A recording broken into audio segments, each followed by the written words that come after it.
If you challenge Elon Musk, you don't get to invest in... Mark, you are one of the most phenomenal creators in the world. This is Mark Rober. This is Mark Rober. Mark Rober. I'm Mark Rober, a former Apple and NASA mechanical engineer who became a YouTuber. I worked at NASA for a decade. 7 years of my life and career come down to about 7 minutes. Touchdown confirmed. We're seeing The first person to step foot on another planet in the history of our species, in the history of our world, in 5 billion years, is alive right now at this time. It's well known Apple was working on a car project, so I'm not saying that's what I did, but if you wanted to make that leap of assumption, I wouldn't stop you. What is it that fascinates you most about India? I think, India has a great space program as well. You guys are doing great stuff on an even more constrained budget, right? How do you build $1 million business on the foundation of YouTube? Jimmy did with Feastables, there's me, there's Logan Paul with Prime. Those are some of the bigger examples, but there's a bunch in between. But you can build $1 billion businesses off this, absolutely. Like I made one glitter bomb video, and I made 7 more after that. What do you think about AI in general? What are the mistakes that you've seen creators make or you have made? And last and most importantly, I want to understand how do you turn boring concepts into such incredibly insightful content? I don't know if I want to make this information public, but yes. You want to know how to make a viral video? This is the real answer.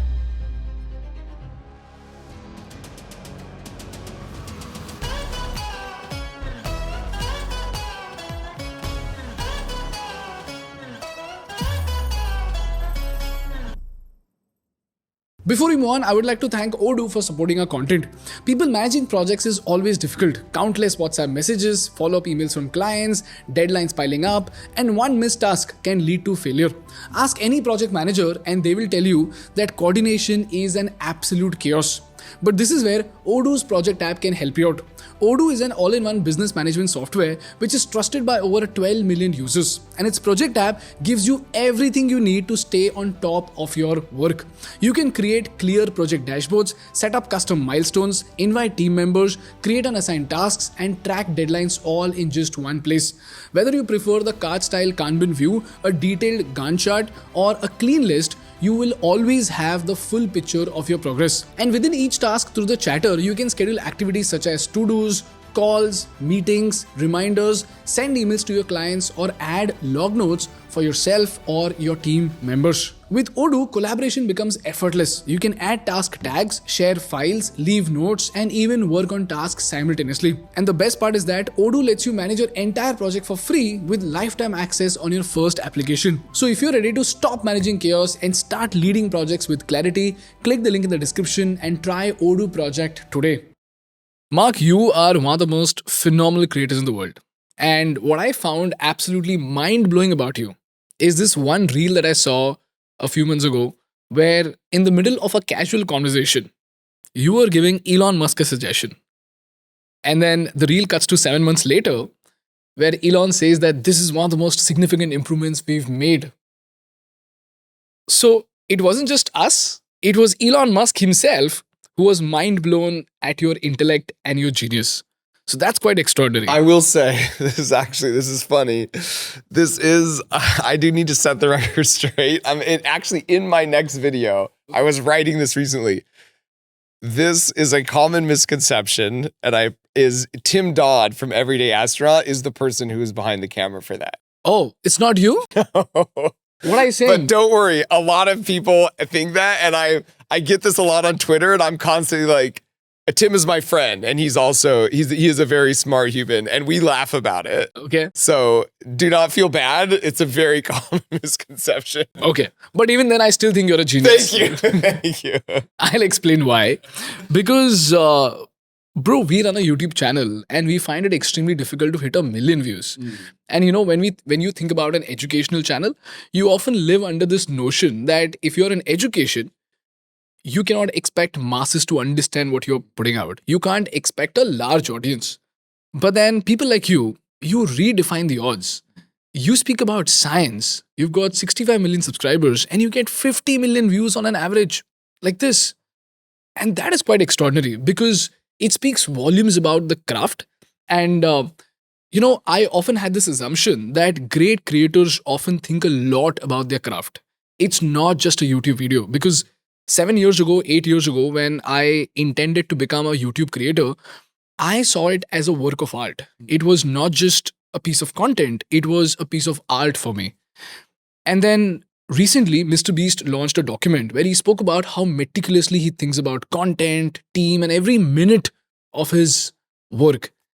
And that's when I realized that, I often keep telling my team that the only difference between good work and great work is thought. How much thought do you put into your work, which eventually turns it from an ordinary piece of work into an extraordinary piece of work? Which is why you have been an inspiration not just for me, but for multiple creators across the country. And it often gives us hope that there is still a huge place for smart content on the internet, which is what gives people like us courage to put out educational content, nerdy stuff, and hope that we will find a million other nerds to fall behind us. Yeah. So today in this episode, I want to decode 3 very important things. The first thing that I want to decode is the art of storytelling, because you have killed it. I mean, Aryan is over here 7:30 a.m. in the morning. He usually comes late to the office, but then here he is 1.5 hours before time just so that he could meet you. Now, again, that speaks volumes about what kind of a role your storytelling has played, right? Yeah. Because storytelling is something that doesn't strike with everyone. Yeah. But for you to be on the other side of the globe, to resonate with somebody like Aryan, that's a very big deal. So the first thing that I want to decode is your art of storytelling. The second thing that I want to understand is the YouTube business in the US. Because in India, the business is far different from that of the US. So I want to understand, how do you build $1 million business on the foundation of YouTube? And last and most importantly, I want to understand, how do you turn boring concepts into such incredibly insightful content, whether you focus on viewership or it's craft or what is it? Because I often find myself in a dilemma where I have to choose between craft and performance. And that dilemma usually puts us in a spot where, in the race of striking a balance between both of them, we end up achieving none of it. Yeah. But sometimes we take a bet and we say, let's optimize on performance, and we don't get it at all. Whereas there are times where we say, ignore the performance, let's just focus on the craft, and then we end up making something so phenomenal that it redefines the way we think. So I want creators to understand how much work you put into YouTube so that they can see it as $1 million opportunity for themselves, especially in India, because creator economy is growing phenomenally well in India. That's the agenda for today's podcast. Shall we get started? Sounds like a great conversation. I'm ready. Okay, great. Mark, the first thing that I want to understand is this profound childhood memory that you have, which shaped you into the person that you are. Because we see a lot of science nerds, but you happen to be one of the coolest of them. Oh, that's nice. How is that? It's the backwards hat, what's so you're saying, what was it like as a child? I think the thing I remember the most about childhood was I grew up in a house where sort of creativity was encouraged.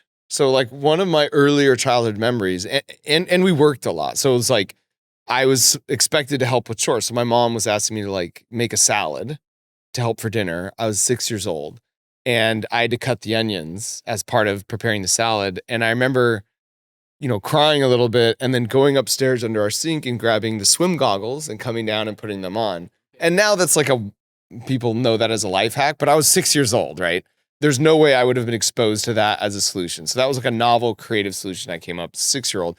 And I just remember my mom just laughing about that and being she took a picture with the family camera, and back then it was filmed, and you only get 24 pictures. So now we have this family picture of me cutting onions. We'll send it to you. You can put it up on the screen here for those who are watching. And that was the household I grew up in, where creativity and creative ideas and sort of just, thinking outside the box was very, very highly encouraged. So that was the environment, that was the soil that my roots were planted in. And I think that has stuck with me. I've always enjoyed communicating. If I have a good idea or just something that's interesting, and this is, I'm sure we'll get to it. My first ever video I put out was just it was a Jugaad. It was a Halloween costume with an iPad in front, an iPad in back. And then I cut a hole and put some red blood on a shirt. So it looked like I had a hole in my body, because it's a FaceTime call. So the camera in front shows what's in the back. And it was an idea that I had for like 2 years, but then once the iPad came out, I was like, oh, now I can pull this off. Okay. Yeah. And so then I put that video out, people loved it, I guess, first of all, at my Halloween party. And then, so when I got home, I was like, well, I really wanted to be on Gizmodo. That was like a life goal. It was like a tech blog. Mm-hmm. And I put it out. I got on Gizmodo, got like 2 or 3 million views. And it felt really good to have an idea and to put it out in the world and have people see that and be like, dude, that's a good idea. It was like going back to, my mom cutting onions and being like, dude, that's a good idea. And I was like, I've got more ideas than just this. And then I just basically made a video every month since then for 13 years. Wow. A video a month. Yeah, more or less. And there was times when the algorithm really was pushing daily vlogs, right? So there's been times where that video a month philosophy was a bad one, but I didn't care. Like for me, I could maintain a video a month sort of cadence. And so I said, that's what I'm going to do. And I'm going to choose quality over quantity. There's a TED talk by Sir Ken Robinson, and he speaks about how schools kill creativity. And he speaks about why human mind doesn't need to be taught. It just needs to be given a conducive atmosphere and it will learn by itself. Yeah. So talk to me about your atmosphere at home, which sparked this curiosity and kept this inner child in you alive throughout. Yeah, like my mom barely graduated high school. My dad was like, he went to college. He's like a chemical engineer. So it's not like she really understood when I had interests, in math and science and physics. Like she didn't get it, but she was there to encourage it.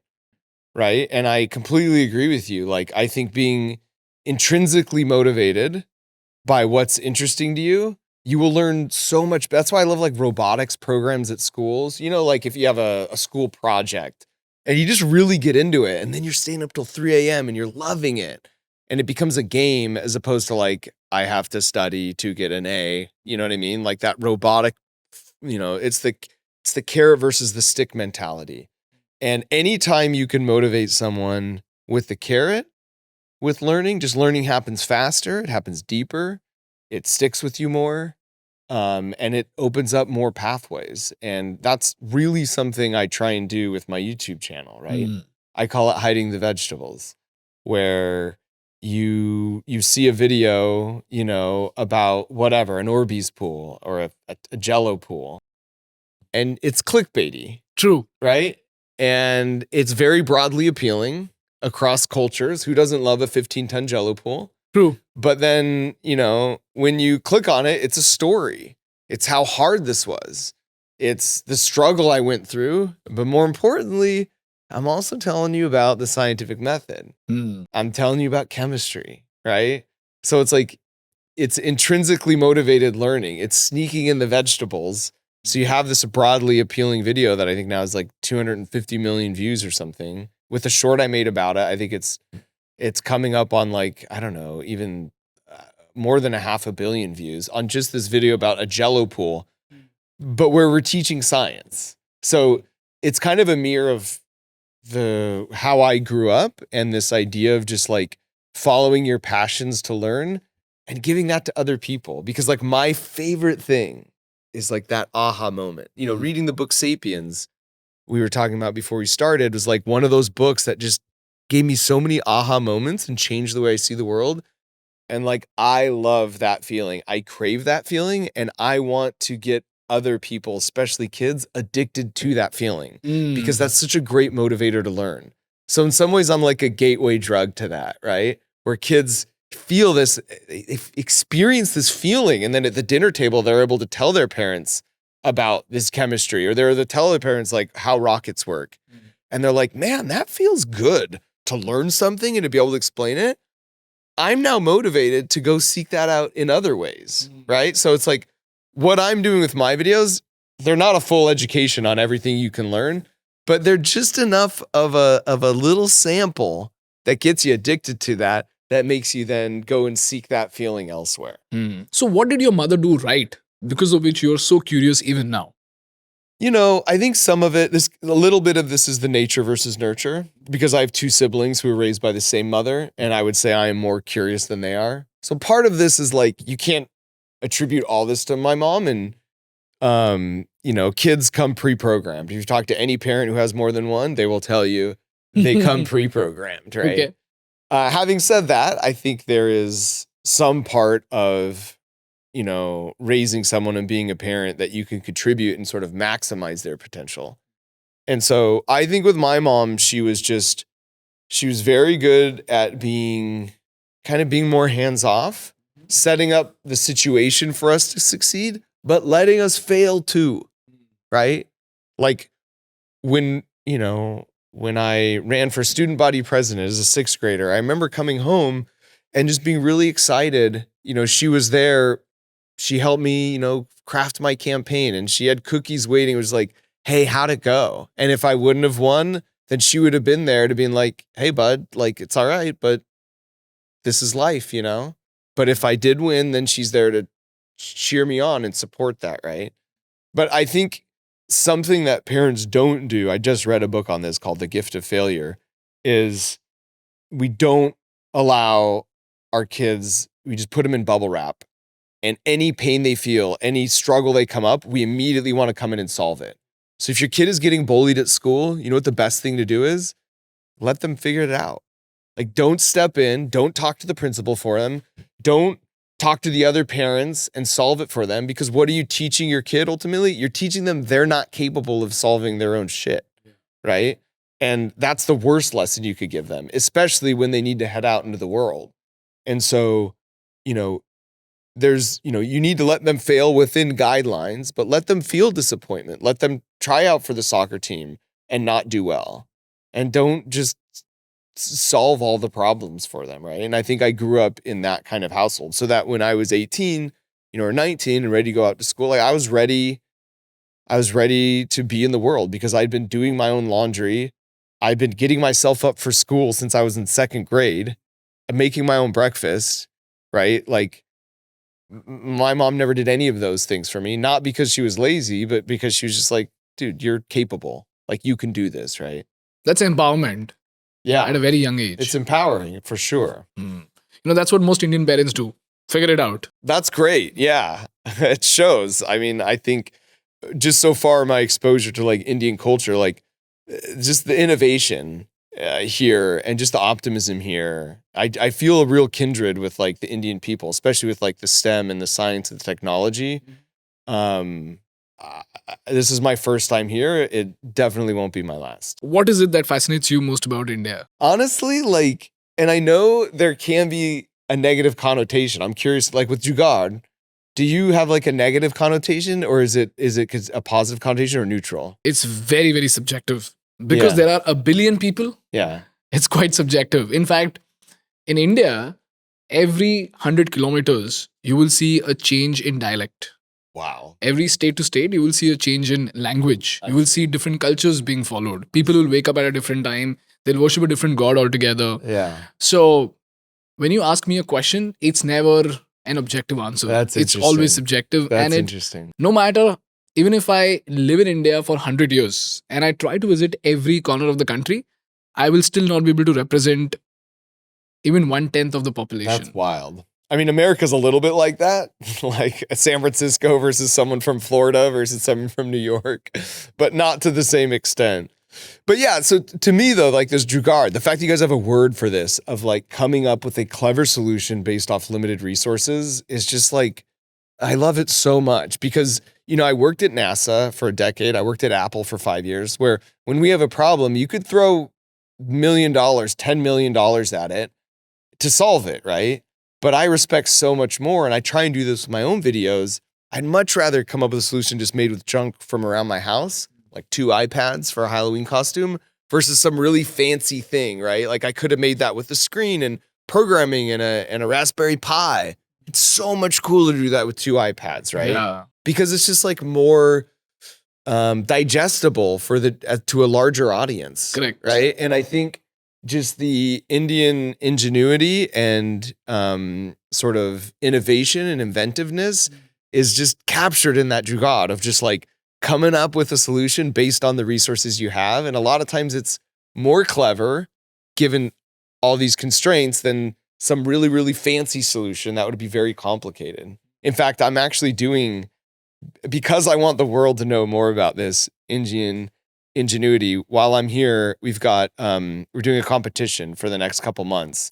If you Google Mark Rober Jugaad, you could kind of get some of the details, but I've got 50 lakhs and there'll be 10 winners. And so just film your own Jugaad, Okay. like whatever you've built around your house, and we're going to give 10 winners like 5 lakhs each. Oh, wow. I just, and then I'm going to make like a short about it or like a video, and it's just for people who live in India. And then we'll show the world, like, look at how incredible this stuff is, right? I don't think you're seeing anything quite like this in any other country at the scale that you see in India. That's quite interesting. Yeah. Mark, you spoke about your experience at NASA. In India, there's a difference in philosophy when it comes to India and the US. Yeah. US is more about abundance. India is more about frugality because we are born with constraints. Yeah. So we know how to operate under constraints. Yeah. But I want to talk to you about NASA and the leap of faith that NASA has taken. Because in the US, from the friends that I've interacted with, they often tell me that the risk-taking ability in the US is so much more that merely because of the leaps of faith that people take in the US, they're able to innovate faster. They're able to build things better, like OpenAI, Apple, Google, all of them. There's a reason why such large corporations are often born out of US, and they're often born out of these leaps of faith that people take. So talk to me about NASA, because they're at the cutting edge of innovation. And what makes NASA so special? Because I want to understand what India can learn from the innovation culture of NASA. Yeah, NASA was born out of this idea, the space race began. And so, the US government said, hey, they threw a lot of money about this at NASA. And, most people think that NASA is like 10 or 20% of the US budget, but it's actually like less than half of 1%. It's not that much that goes to it. But this idea of just doing, I think the culture and the history of NASA is doing things that like a corporation wouldn't, right? Like when there isn't necessarily a financial incentive to go to the moon, let's solve this really hard problem. And I think that is the culture, that is the legacy of NASA. I will say, though, going back to, we were talking about sort of this innovator's dilemma. I think there is a little bit of a risk aversion at NASA, maybe more so nowadays, where if they are receiving money from the public, you can't have a failure. So we really try and do things as carefully as possible, where then you get a SpaceX who can take really big swings, and they fail a ton. And they both have a place, right? One doesn't replace the other.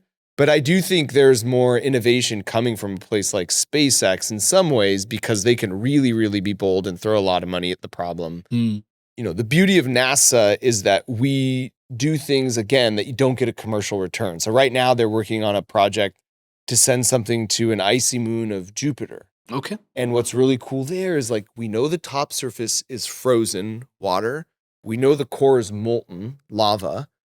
So somewhere in between there is a 70-degree ocean. Okay. Or like call it a 20-degree ocean. We know life formed on our planet in the water, right?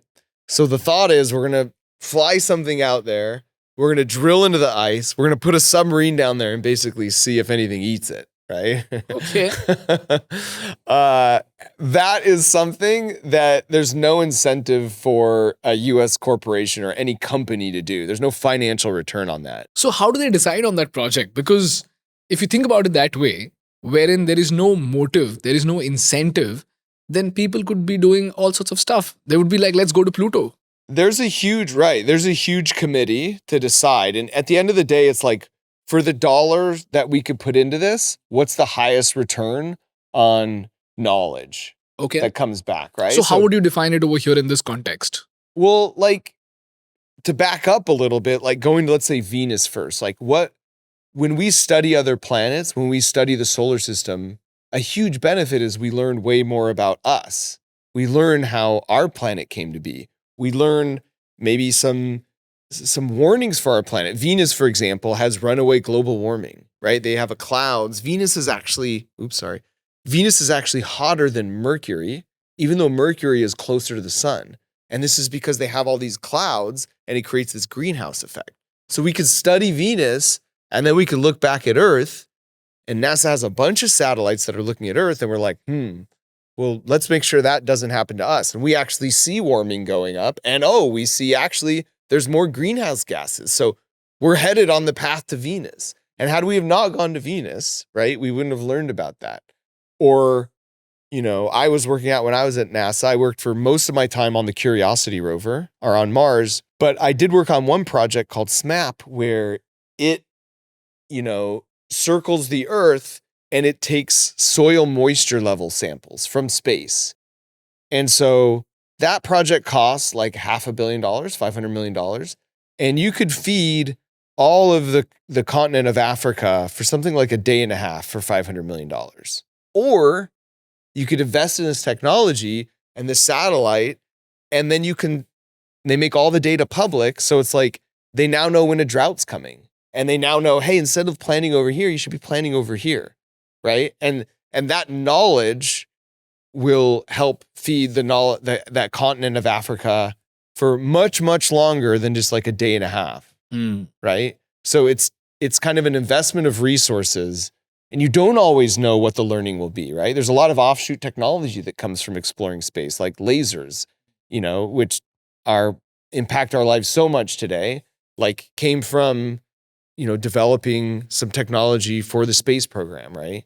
So it's like the investment, it's just like any company. Like you're making your own things, but every company has an R&D arm. You need to be doing that to be looking towards the future. And NASA in some ways is like an R&D arm of the United States and in some ways the world, because they publicly share everything that they find, right? That's part of their mandate, is not to keep it. It's a part of the mandate? Yeah. Everything that they find and discover, it's publicly available to everyone, including those, from any country. That's quite interesting. I read this book called Culture Code by Daniel Coyle, and he speaks about how do you build a culture where innovation is always at the center. Because Daniel speaks about how talented minds often get into conflicts more often. So if there are two supremely talented people, there's a very high chance that they will get into a conflict. So at NASA, I'm assuming, in fact, I know for a fact that there'll be extremely smart people working together on a project where they'll have to put innovation at the center and keep themselves on the back foot. Because more often than not, what happens is supremely talented people often tend to protect their ego more than actually working for the higher cause. So as a person who's been at NASA, how do you foster that culture where innovation is always at the center? I think sort of just like rewarding and aligning incentives to sort of recognize and reward innovation and not individual contributors. And, I think different companies approach this differently, but at NASA, it was a culture of, it doesn't matter who came up with the idea. If it's a banger idea, then we should do it. And it makes sense. There was not a lot of politics internally, right? It was much more like, hey, let's all push in the right direction. It doesn't matter where the ideas come from. And I think a lot of that does come from the top. Like the top leadership really needs to not just say that, but in practice, reward that.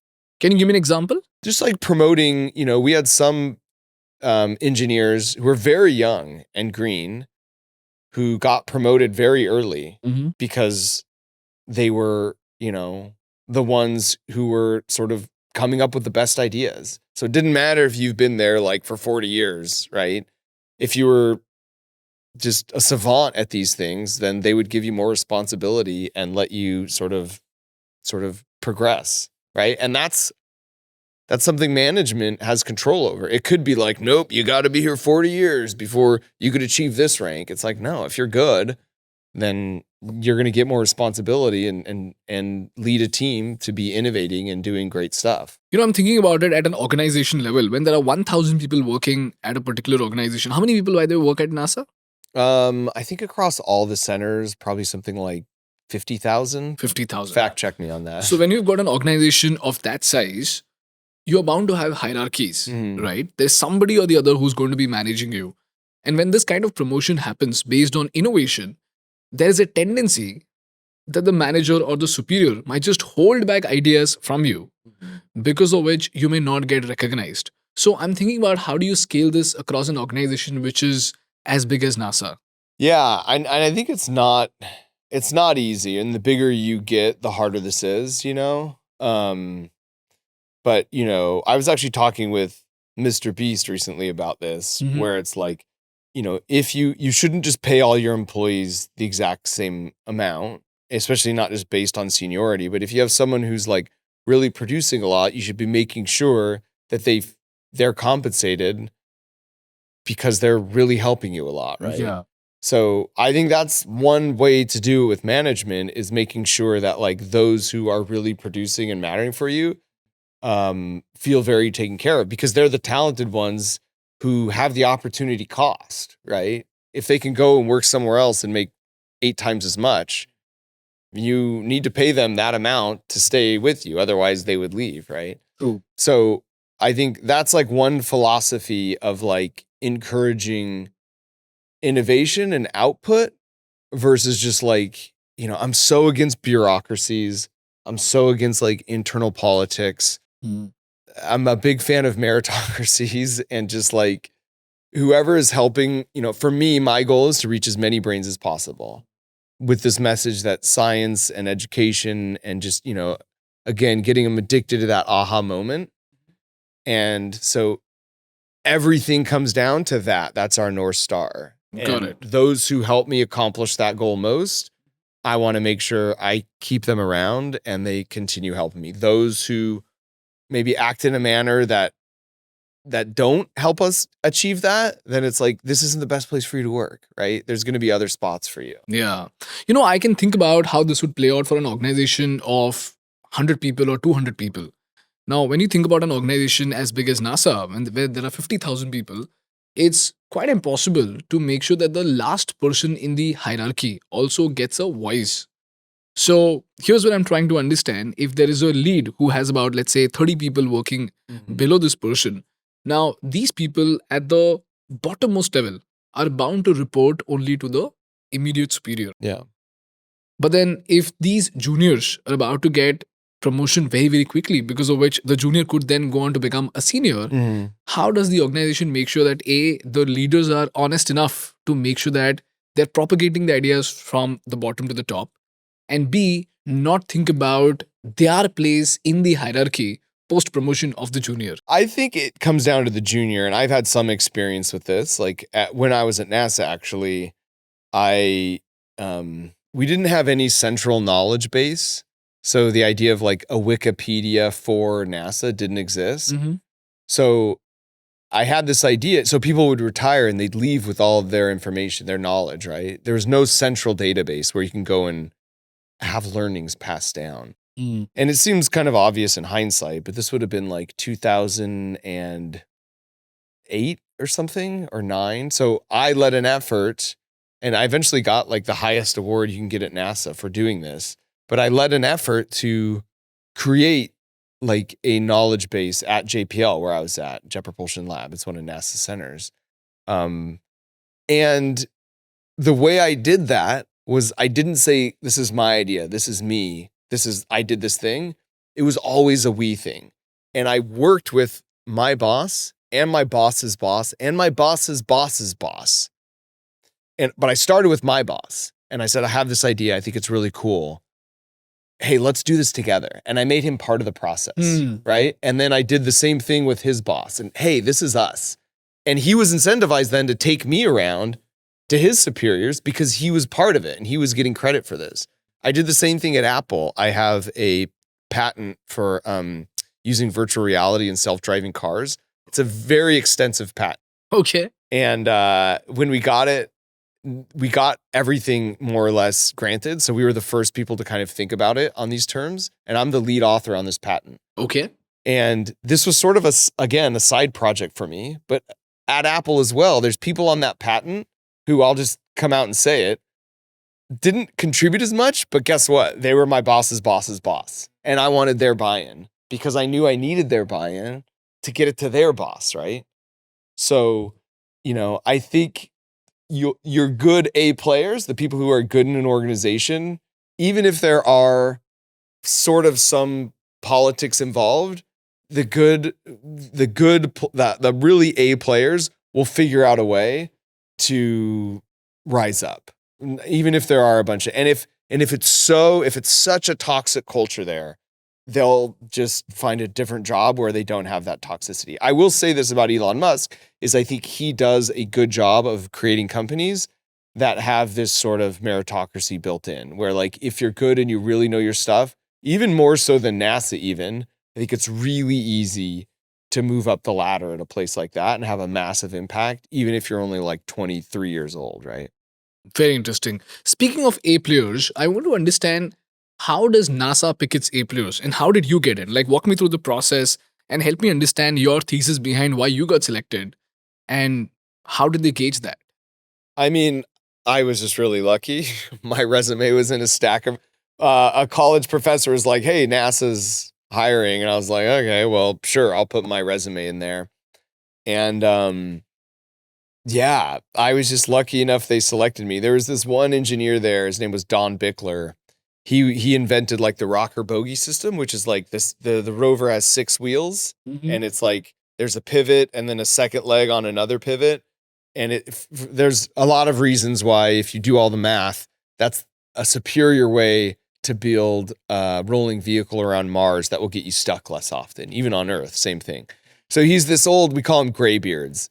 Just this old wise guy. You call him what? Graybeards, like their hair is gray. Okay. So it's like they're wise elders, right? So when I was doing, as part of the interview, they took me to his room. And, the person who was taking me around was like, all right, here's Don. Good luck. And he shuts the door. And then Don hands me a whiteboard marker. And then for the next hour, he just proceeds to ask me all these questions. And I'm answering him on the whiteboard. And he's like, as soon as he realized I understood something, he's like, okay, let's move on. There's a few times though that I didn't know the answer. And I'm like, I'm going to be honest. Like, I don't know that much about this topic. He's like, fine. So I didn't make up an answer, which is a learning I had from a previous interview where I did. Okay. And because of that, at the end of that hour, my, future boss came back and Don Bickler's like, he's great, hire him, do it, So there's a process. Part of it is facing Don Bickler and like the tough questions. But at the end of the day, I was in the right place at the right time and I got really lucky to have that job. And it was awesome. I was there for a decade. Again, most of my time working on the Curiosity rover. So I can look up in the night sky and when you see that one dot in the sky that has a little bit of a red tint, right? It's easy to pick out Mars and it's 90 million miles away. I can be like, look, I've touched, integrated, tested, and built hardware that's rolling around that specific little red dot in the sky. Wow. And it's so cool. That's very cool. To live in a day and age where as humans we can say our species has put stuff on that dot. B, to be specifically in an even smaller subset of people who could say like, and I helped make it happen. It's really, really awesome. And some days we'll have humans will step foot on that planet. And the first person to step foot on Mars is absolutely alive right now.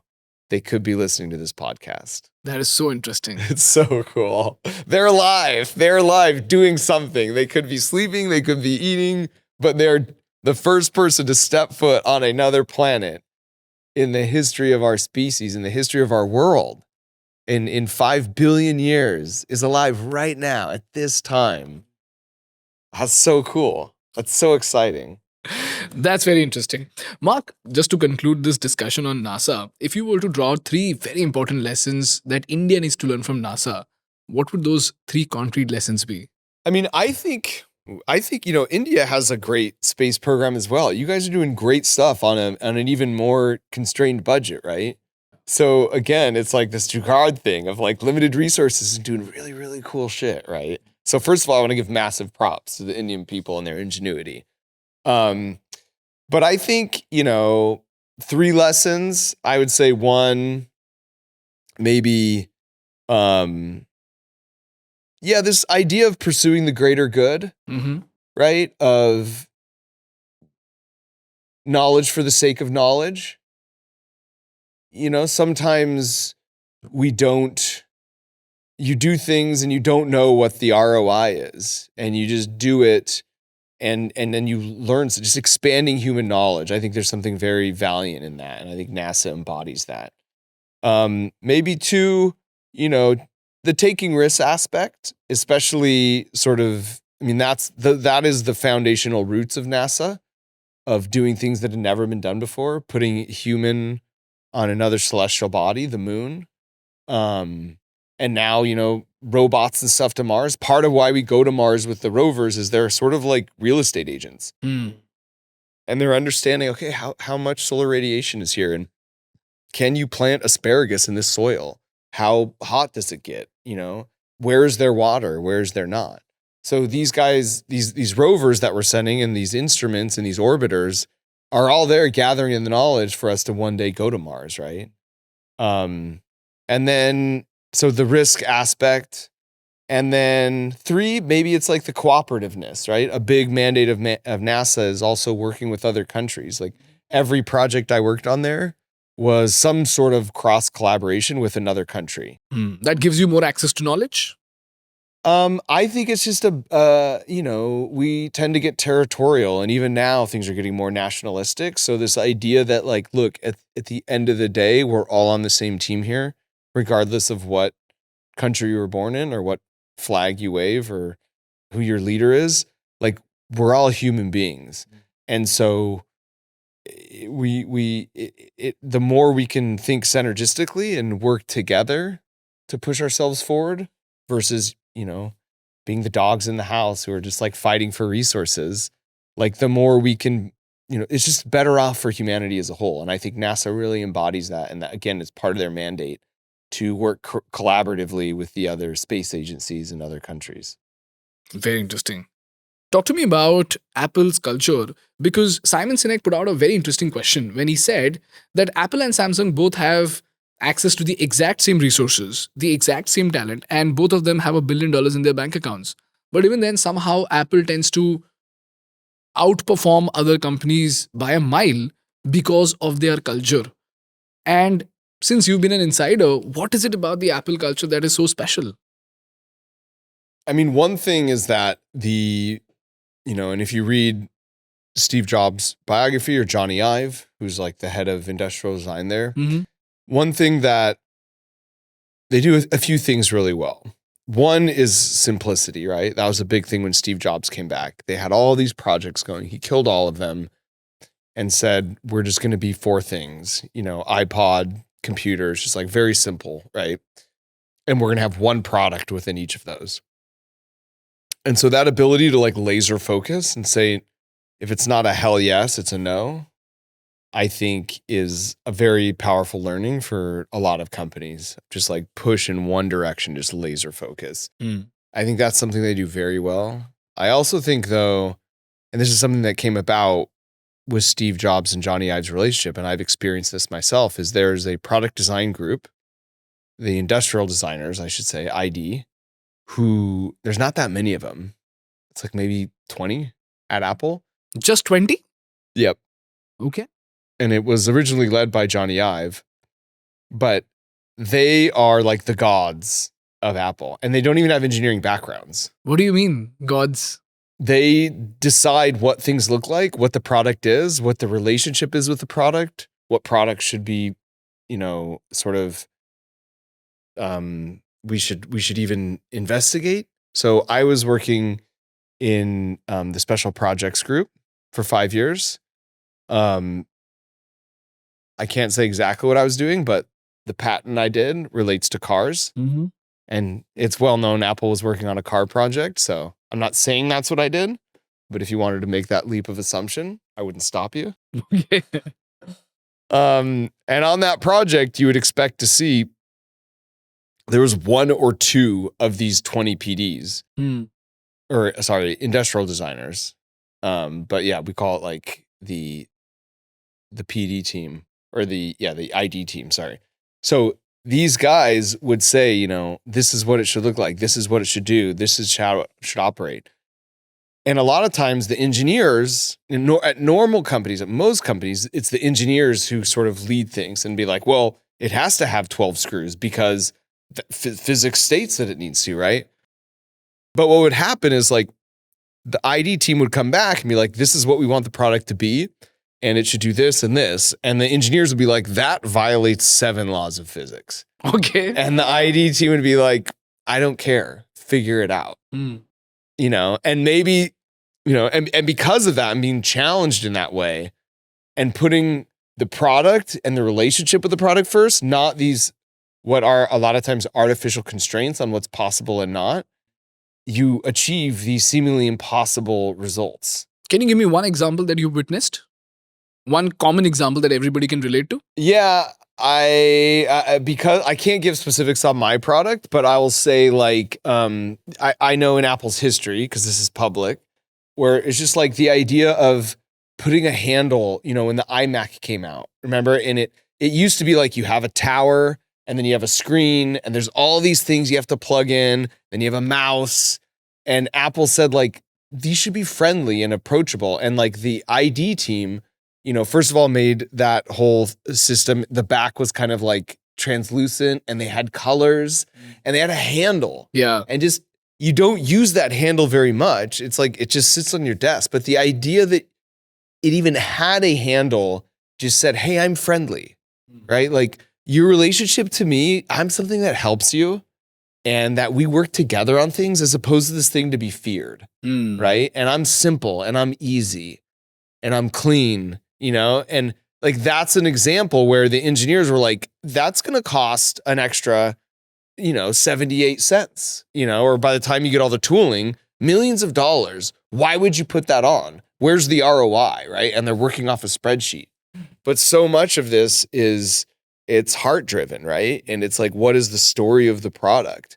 And I think that's what Apple does a very, very good job. And I think they saw that a lot sooner than most companies, right? You know, you can look at a product and you know if it's an Apple product, right? It just feels clean. It feels simple. It feels elegant, it feels powerful. And that is not by accident. Having been on the inside, I can assure you, they put so much time and effort into making that an experience for the end user that just feels really, really good. You know, this is so interesting. I watched this TED talk by a guy called Tony Fadell.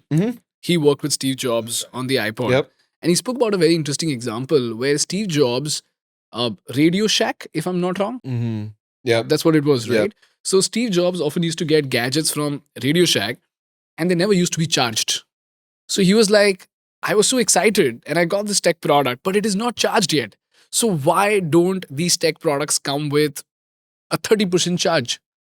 So when Apple was actually rolling out the iPod, he went and told the engineers that he wants to make sure that all these iPods or iPhones, I don't remember exactly which product it was the iPods. It was the iPod. So he said that I need these iPods to be charged so that if there is a kid who gets hold of the iPod, he should be able to use it right away.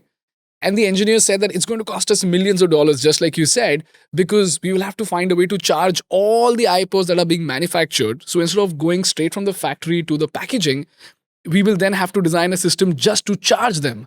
How are we going to do it?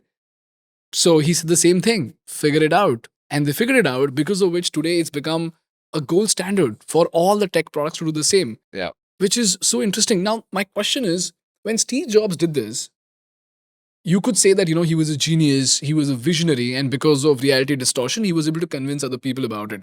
But then you mentioned that these IDs, they don't even have a background that suits the kind of work that they're doing. So the question is, A, how do you recruit these people? B, how do you foster that culture within these 20 people? Because tomorrow, these 20 people will leave and other 20 people will take their place. How do you do that consistently in such a way that even after the founder is left, even after the visionary is left, the culture still stays on? I mean, I mean, these things are like hereditary, right? In the sense that like, just like cultures and countries are passed down, right? It's not like if someone passes away, everything that they've instituted, they have systems in place, like help pass that down. Now it is true, it won't be quite the same. Tim Cook is a very different leader than Steve Jobs was. But I think that sort of culture at Apple remains. So, I mean, your question of like, how do you make it last? It's just like the people who come in are trained by the previous people, and they just need to train the people after that. I think at the end of the day, the most important thing is you hold those values sacred. You hold that way of thinking sacred, and you don't compromise on that way of thinking. And if you let that be the center, even for my own company, again, it comes down to, does this decision help us reach more brains or not? And if the answer is no, then we don't do it. Like, you need a North Star. And I think at Apple, it is like, does this decision make a better experience for the end user or a worse experience for the end user? And it always, like, you need some kind of North Star. And I think that's what it is at Apple. And we ask that question a lot. And don't let the boring engineers say no, because they will, because they're more narrow thinking. You need the big thinkers who aren't constrained by even knowing the numbers. You guys figure that out, but this is what the product needs to be. So you're saying clarity of the North Star and using engineering to get where you want to get, and not getting the engineers to decide your constraints. 100%. Yeah. But this looks like a pretty straightforward approach, right? But then why haven't other billion-dollar companies been able to replicate this? I mean, just like anything, like execution is 98% of the challenge, right? You can have a great idea for a YouTube video, but like at the end of the day, it's like, how do you execute that? And the execution is where like the secret recipe is. And there's 1,000 little things that go down to that. But even still, you can't, even with the greatest execution, if you don't have a North Star, you're dead in the water, right? So why don't these billion-dollar companies just simply steal one of these ideas from Apple and just foster a culture of innovation within their own company? They do, but it's just like anything. Like, you can't just take, Neymar from, one team and just put that superstar in the team and expect it to be the best team in the league, right? What's the obstacle? I think it's not one person. It's a synergy of people. Like, the ID team is insanely talented. It's not just one person who's good. It's 20 people who are just the best in the world at this thing. And I'm sure you found this. I've certainly found it as a business owner, that you're only as good as the people you have helping you. And when you have a superstar, you're just like, oh my gosh, this is insane. Like, it's crazy how much having the right people matters. So when you're like, why don't the billion-dollar companies do that? Well, they just don't have, I think, the ability to attract that top talent, where like the top talent wants to be there because it's the best in the game, right? I think it's pretty analogous to like sports teams, right? Where you have legacy teams who are just consistently really, really good. Part of that is it's a big city, they can pay more money, but part of it is that's just like the legacy of the team. They expect excellence. And so it's not just one superstar, you have 2 or 3 or like a whole group of them, right? How do you foster culture in your company to make sure that all your guys are always innovating? I think a big role of mine at this point is just like, expanding my brain. Like, the channel grew to a certain size with just me because, ultimately when I left my job at Apple, I think at that time, I had no employees. I had 10 million subscribers and it was just me. I would have some freelance people who would help here and there that I would pay, but it was me. So we know that formula works and it resonates. So my job as the team expands is to not let it become something else. And so, my team will tell you, like, a lot of my role is to be like, I'm sort of a benevolent dictator. Where it's like, at least especially when someone comes into a new position, I will work a lot with them and make sure that like, nope, that's not how we would do it. This is okay. This is awesome. This is awesome. This is awesome. This is not how we would do it. And then eventually they get to a point where I'm like, I have confidence in that person, in that role, and I don't have to be so in the trenches with them. And I could focus on another area, right? So it's a combination of iteration and clear feedback. Clear feedback and having a clear vision. Mark, feedback is something that's quite subjective. And more often than not, what I've realized is that bad leaders are just terrible at giving feedback. Yeah. And when it comes to feedback, there is harsh feedback and there is real feedback. There is constructive feedback and there is destructive feedback. And more importantly, there is clear feedback and there is vague feedback. So how do you instruct your leaders to give their juniors absolutely clear, constructive, and good feedback? I mean, truthfully, I think this is something I could do better at, but I have realized that like feedback is a gift. Sometimes you want to avoid the hard conversation. But I'm just thinking about even like the folks here I have here with my team, with each of them, like we've had sessions where we got down and been like, hey, in this area, you're totally kicking butt. In this area, it's like, I'm not getting what I feel like I want to get, but the problem is I just wasn't communicating what I wanted, right? Or what I thought should be the A paper, what the expectation was. And in every case, it's like, there's always, again, going to be in this Venn diagram, like this middle ground where it's like sometimes you end up being on both sides of the spectrum. And then that's two people who are very frustrated with each other, right?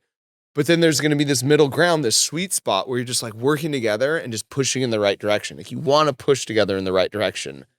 And just like if you're moving a couch or something, if you both pick up a heavy couch to move it, to another room or out of the building or something, and you're not communicating with each other, and one's pulling this way and one's pulling the other way, or one's going to the left and the other's going to the right, you're going to waste a lot of energy. The couch isn't going to move anywhere. You might get injured, right? But if you have clear communication suddenly now, and you're both moving exactly, going down the stairs, okay, I'm going to lift up, you put it down. Okay, now let's go to the right. All right, let's turn it this way and go around this corner. Without that clear communication, you're just hopeless. But with the clear communication, you can do incredible things that you couldn't do on your own. And that's been a lesson for me, is like the key to scaling up a team and to doing incredible things that I definitely couldn't do all by myself. Not just because I'm only one person, but if you cloned me 100 times and had 100, like the company would not be as good as the 100 individuals that we have with the company now. Like in a lot of ways, in specific cases, they're better than I am, right? So, but my job is to communicate the clear vision from a top down. These are the values that we hold dear and sacred at this company. And if you're not aligned with that vision, there's so many other great places you could be working. And it's just not a good fit for you here. What would those values be? For us, it's like, again, just the fact that I've now said this 5 times in this podcast, how much I say this. Like, we want to reach as many brains with this idea that science doesn't have to be boring and it can be exciting, right? And that is our number one North Star. Okay. And everything else falls from that. But that's the objective, right? If you were to break down 5 attributes that you look for in every team member, what would those attributes be? For example, I was speaking to this the founder of a software company. They have about 2,000 employees. And I was talking to him about how do you choose employees? Because after a certain point, you are not going to be interviewing every single person in the company, right? So he mentioned that I actually have a set of 5 values that I've propagated across my organization. And I tell my HR and team lead that these are the 5 attributes that you need to look for. That is how they could become a $200 million company. So these 5 attributes actually stem from the 5 attributes that built the company in the first place via founders. Those are the attributes of the founders that help them take the company from 0 to $10 million. So he said, always pick those 5 attributes that enabled you to build what you built, and then try to propagate that across the organization so that the second last person in the organization who's going to recruit the junior team has in mind that these are the 5 attributes that I need to look for. And the interesting thing is that he said, every time I felt like this person has 4 attributes and he's just missing out on 1 by an inch. And I thought this would do fine. I got this person in. Within a year, we realized that there was a massive mess up which costed us millions of dollars. So he says that these 5 attributes are non-negotiables for me. So what would be those 5 attributes that are absolute non-negotiables in your team? I don't know about like 5, but I think some examples would be like, and I will say this, we are very, very, very slow to hire. We're very, very picky. For example, for the Crunch Labs, for, the company I started, where we create these toys that ship every month to kids. They put together this really fun toy and they learn all the physics of how it works, right? So we have, I think, a total of 12 product designers now who help design the boxes. Mm-hmm. And these guys graduated from Stanford, from MIT, from Yale. Very, very, very talented, intelligent. But to get those 11, I think we interviewed something like 11 or 1,100 people. My God. So,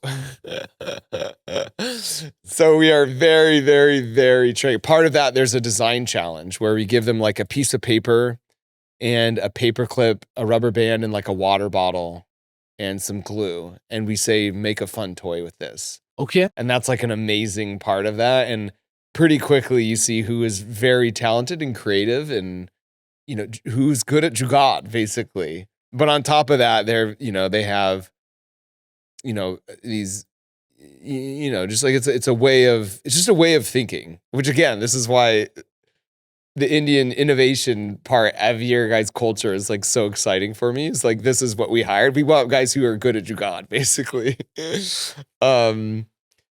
But so again, very picky then, but like a bias towards action is a big one. Like, Okay. I don't want to have to tell you, like, you should get the vision and then you just get stuff done. And I don't want to be in there micromanaging, right?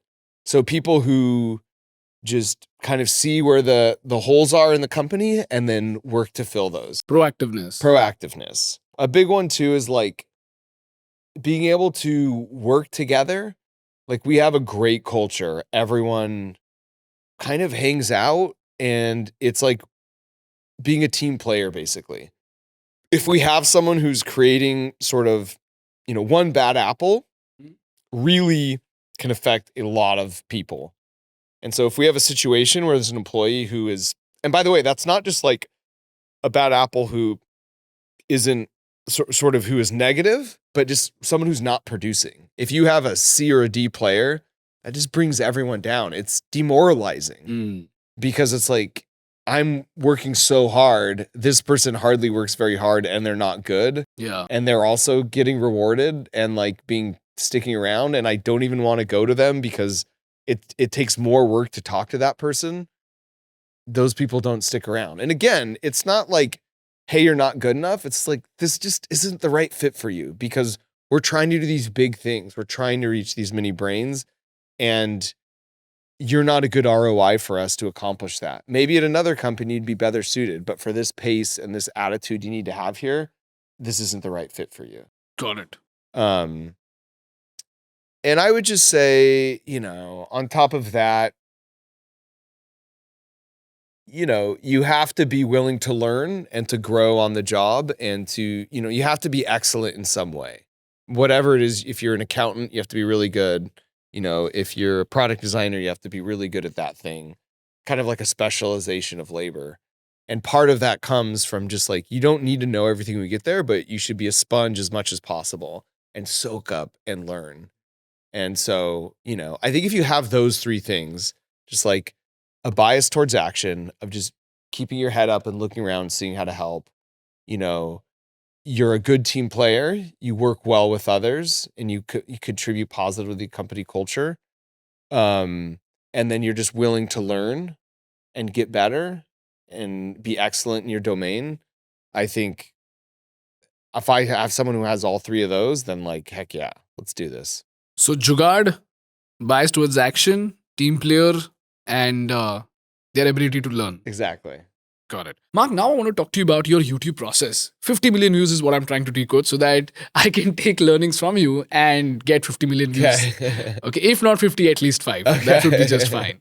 So now I want to understand, see, you've cracked this blueprint in such a way that you and Jimmy, you guys have done something so special with your design that it by default gets you the kind of viewership that you do. And I know that there is a very detailed process towards that. So walk me through your process. And you also mentioned that you're working on 10 different videos, 12 different videos. I want to understand, how do you go from choosing the topic to then posting the video? Walk me through each step of it. Yeah, choosing the topic. I mean, historically, again, I got 10 million subscribers essentially on my own. So I'll talk about historically what that was, which I think will apply to more of your viewership because they don't have teams that are as big as mine now, right? But like a big part of that is just like always, your just brain's always on, right? If I'm surfing Reddit, if I'm driving down the street and like looking around, if I'm at a friend's birthday party, if I'm talking to some buddies about a topic, my brain is just always, and it's not even by choice, it's just kind of programmed to just be constantly thinking, is that a banger video? Right? And so if that's, I never had a situation where like, I'm going to sit down now and brainstorm 12 ideas, right? I just always had a year's worth of content. And I thought I would run out at the beginning. But what I found was like each month as I made another video, there was always like, there's always 12 more ideas. So I had a notebook that just, I wasn't running out. And that's true to this day. Like the ideas they'll be there. And you'll learn something from one video that then will give you an idea for a following video, right? Like I made one glitter bomb video and I made 7 more after that. Okay. Because it was such a hit and I wanted to improve it and do it better and better and better. So yeah, the ideation process, I think that's a big bit of feedback. It's just always be thinking, always be scanning, and just have your mind on it in the back of your mind. Now we have a little bit more like formal brainstorming where especially generally it now works still more that the ideas are coming from either me or they come from someone suggest it and I'm like, oh, that's pretty good. We do sometimes have formal brainstorm meetings where everyone just comes up with crazy ideas of what a video could be. But the number one thing is I have to be stoked about it. We have had some videos that someone's proposed that like, if I can't get excited about it, even if it's a great idea, it's not for us. Mr. Beast actually gave me one, acid versus lava. He's like, I know this is a banger video. My team wants to do it, but he's like, I'm just not going to be able to do it like you would be able to do it. He's like, you should do this video. And I did, and it was a great video. Okay. So sometimes it's just like, I have to be excited about it because again, you got to stay true to the roots and what's made the channel. And there's a temptation just to like, oh, I could outsource this and have someone else write the videos. But like, I still, write all of the videos, right? Even at this point with as big as the channel is, I don't know. It's just like, that's kind of the heart of the storytelling. It's what it is. And I think it would be pretty obvious to people if suddenly that voice totally changed, right? True. And what's the filtration process like? I'm trying to understand what, according to you, is a bad idea apart from you not being excited about it versus you being extremely excited about it, and yet you would say no to it. What would those criterias be? I don't know. It's kind of like, we're talking about AI and it's like your brain is a machine learning algorithm. And it's just like, it's kind of like, it when you see it, I mean, if I'm personally excited about it, generally that means, but I do have a sense of like what would be generally an interesting video, right? So, thumbnail and title kind of does matter. I'm not to the extent of Jimmy, where Jimmy they come up with 100 thumbnails and titles of videos. And if it seems like an exciting thumbnail and title, then they'll figure out what the video is. What? So they start with the thumbnail? Yes. And then walk their way towards the video? Yeah, thumbnail and title. Okay. And if one of those seems like a good combination, thumbnail and title, then he figures out, all right, what should this video be about? But how do they decide if the thumbnail is going to work or not? Because in our case, when we upload the thumbnail, we feel like it's great, but then sometimes gets a CTR of 10%, sometimes gets a CTR of 3%. So we then have to figure out what kind of thumbnail would work. So it's always an iteration that happens post-production, post the results come out. So how do they figure that out before even the results come out? I think it's still like 5 deadliest places, and you think of like a killer, that he does, like a thumbnail, like you kind of know, yeah, people would like to see like I survived 5 of the world's deadliest traps or something, Um, you're right. It's an art. It's not totally a science. You do have with the A/B thumbnail testing, you can kind of science. Basically, that allows you to train your own algorithm in your own brain. But at the end of the day, even after all this time, you'd think I would be better at it. And rarely do I predict what our 1 out of 10s will be. Okay. 1 out of 10, how it ranks it for you in the YouTube studio. Rarely is the first thumbnail, I think, will be the right one. Not rarely, maybe half the time I get it right. Okay. Which is like, you do the A/B test and it's like, oh wow, I'm surprised people are picking that one more, right? So yeah, it is an art. I will say just the more information you can give your brain, the more exposure you can get to trying things, just the better you get at it, right? Got it. So let's say you are excited about an idea. All I could understand is that there isn't a science towards it, but then you just have a hunch that this will work insanely well because you are excited about it and the team is excited about it. So let's say this qualifies as an idea. I was just watching your latest video in the morning where you're actually trying to, you're explaining density and how the iron was actually floating on top of mercury. Yeah. So what I see is you extrapolate a concept in such a way that the concept can be shown in the wildest possible manner. An example of this, and the reason why your channel is extremely inspiring is because it's one of the versions of a wild experiment that I saw about 12 years ago, and I still remember this concept. So in civil engineering, there's something called skin friction. Yeah. They speak about, it actually comes from the fact that Burj Khalifa is actually standing on sandy soil. Yeah. And that's because of the pile foundation.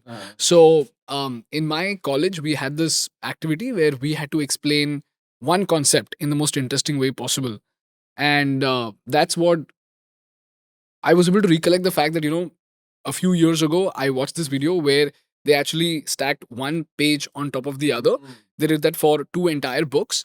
And actually, when they stacked one paper on the other and they asked 2 people to just separate it out, they were able to do it very easily.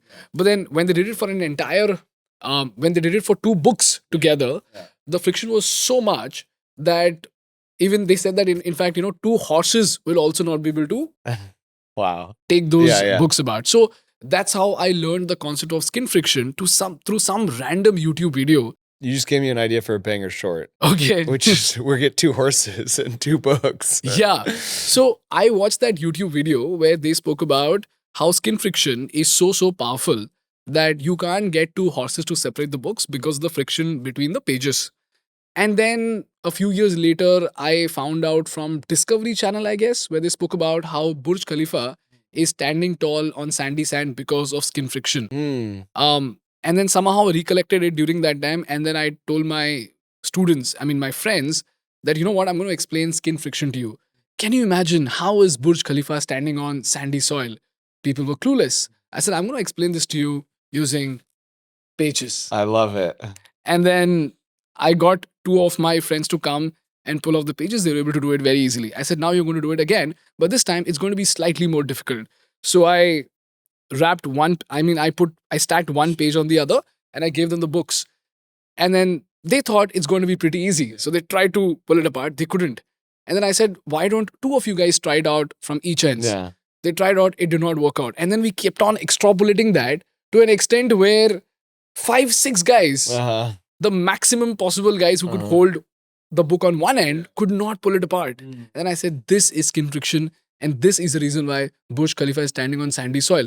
Now, the moment I said that, people were mesmerized. Yeah. And I got that aha moment that you were talking about, where you could actually turn something extremely nerdy into something so interesting that I'm sure even today, if I ask those students as to how is Burj Khalifa standing on sandy soil, they'll be able to say skin friction and they'll be able to explain it in the coolest way possible. Yeah. So I was able to sense that you are just insanely good at taking a very, very simple concept and extrapolating that to an extent where people will see the wildest things possible happen on YouTube, which they can't see elsewhere, which then draws towards a very important lesson that, oh, you know what?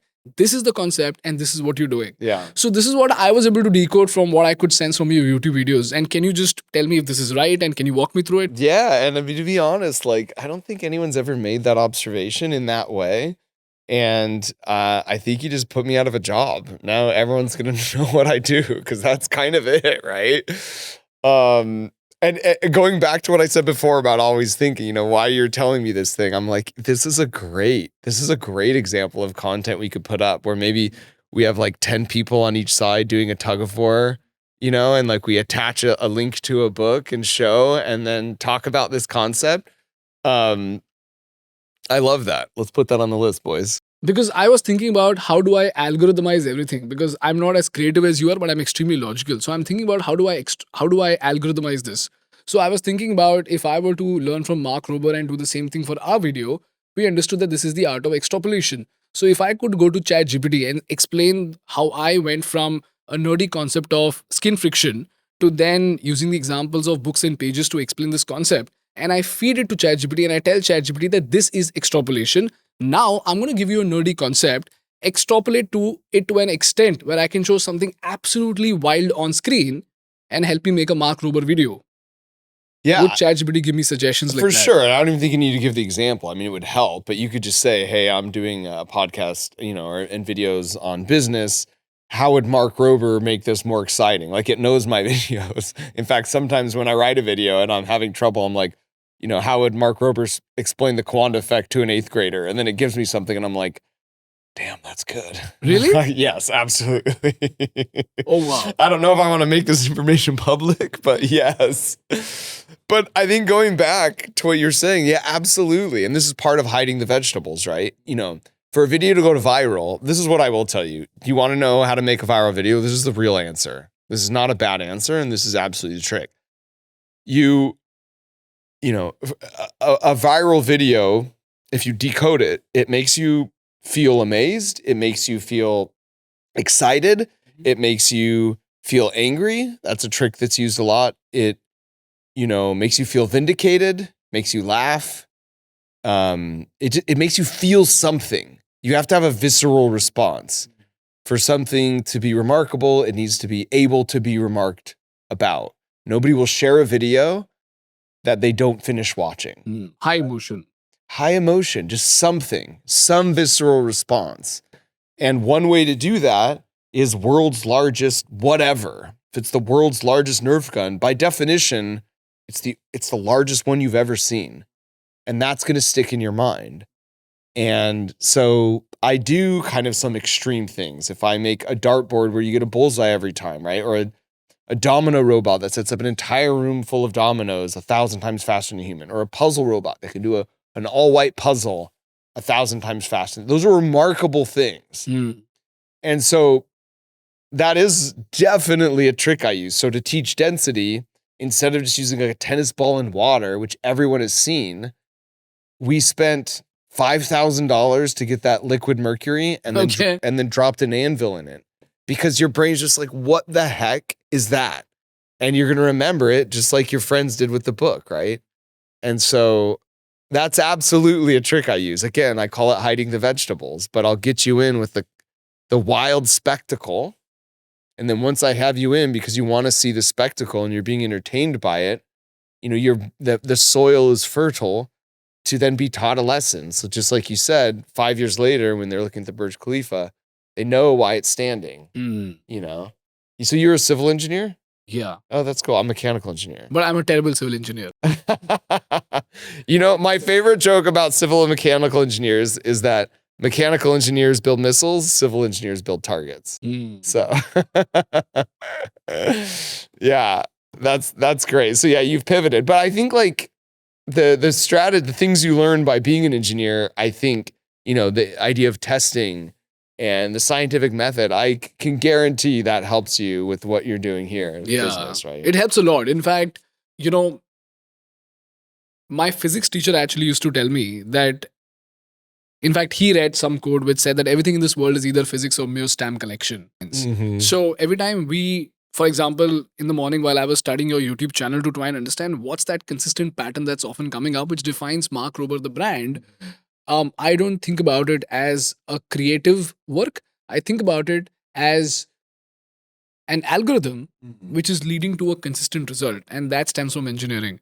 So now you tell me, Mark, as an engineer, if you were to pick a right thumbnail, because that's something that I'm struggling with. I don't understand what's the right thumbnail like. And like you mentioned, Jimmy has a completely different process of picking out thumbnails. As an engineer, if you were to algorithmically pick a strategy to design great thumbnails, what would that strategy be? I don't know. This is where Jimmy and I differ because I'm a little bit more art and he's a little bit more science. Like he is very unashamed, unabashedly, very public about like he's just very data driven. Okay. And for me, so much of what I do, there's a creative element to it. And I just feel like creativity is a precious, precious flame. And I think there's a danger of getting too caught up in the feedback loop of like, people are saying this about your videos. And so it's like, then I should try this. And well, now they're saying this. Well, I should try that. Right. And you became like a piece of chaff in the wind. You're just getting blown from one direction to the other. Right. At some point, you have to trust yourself and your gut. And also like, that's where the passion comes in too. Like I've never in 13, 14 years got burnt out from YouTube. And I think part of that is like, I just set a pace on my treadmill that I can achieve. For a long time, it's just one video a month, right? And, this is what happens, I think, a lot is people get excited and they have a video that goes viral. And so they hire a team of 20 people and, now they're writing a book and a podcast and now they've, hired even more people. And it's exciting at first, but then what happens is the dopamine wears off, which is that's not a bug. That's a feature of how our brains work. Like you don't want to always be you want dopamine to come basically, it should wear off after an experience. So then you try more new things, right? But with, people get so excited and they're sprinting on this treadmill and the dopamine wears off, but they're still sprinting. And to me, that's the definition of burnout when you're putting this high input in, but you're not getting the reward in your brain, right? So for me, I have like a very nice, comfortable jogging pace on my treadmill. And so I say no to a lot of things, right? And just kind of stick with what I want to do. So I think for me, I try and protect the art of what I'm doing and keep it more passion focused as opposed to like, I just want to make more money. Like I have enough money. I don't own 12 jet skis. I don't need 12 jet skis. Like, I still live currently in a 3-bedroom townhome, right? I don't have 12 cars. All that stuff just seems so obviously not the way to happiness to me. And so then I also don't need to do the podcast and do the tour and do all these things. People want me to do those things. You should do this. And I'm like, why? And at the end of the day, it comes down to like, so I can make more money. It's like, oh, great. I have enough money. So I want this to be what I want it to be. I want to reach more brains and just like focus laser energy, focus that into that. So when you're asking like, what's the scientific way? It's like, I don't know. I want to speak. I'm going to speak against Jimmy and say, there's an element to this that is more art than science. And don't abandon what excites you. What got you interested in the first place in doing what you're doing, right? And that's the problem with hiring a team with 30 people is very quickly you become a manager, right? And you're having one-on-ones and you're deciding people's salary and you're like, why am I spending all this time doing this? And it's not what I came. Of those 100 people, guess how many employees report directly to me? How many? One. My COO, Jim. I make him deal with everyone else. Okay. Because I want to work on the creative and the vision for the company and the exciting things and writing the videos, right? All the people stuff, like he has to deal with all that junk. You know what I mean? Very interesting. I'm very, very intentional about staying true to what makes me happy and to what I'm good at and what will help the company succeed best. So how do you apply all this logic of creativity to making that small piece of art called thumbnail? I think you need to be thinking broadly, like if someone doesn't click on the video, they won't watch it. Like, you'd have an amazing video, but if the thumbnail doesn't entice them enough, they won't see it, right? If you're not packaging it appropriately. And part of that is just picking the right topic.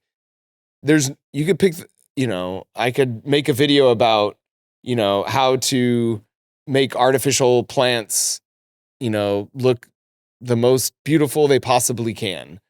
There's no title and thumbnail that will make that broadly applicable to a very wide audience. So part of it is just picking the right topic, right?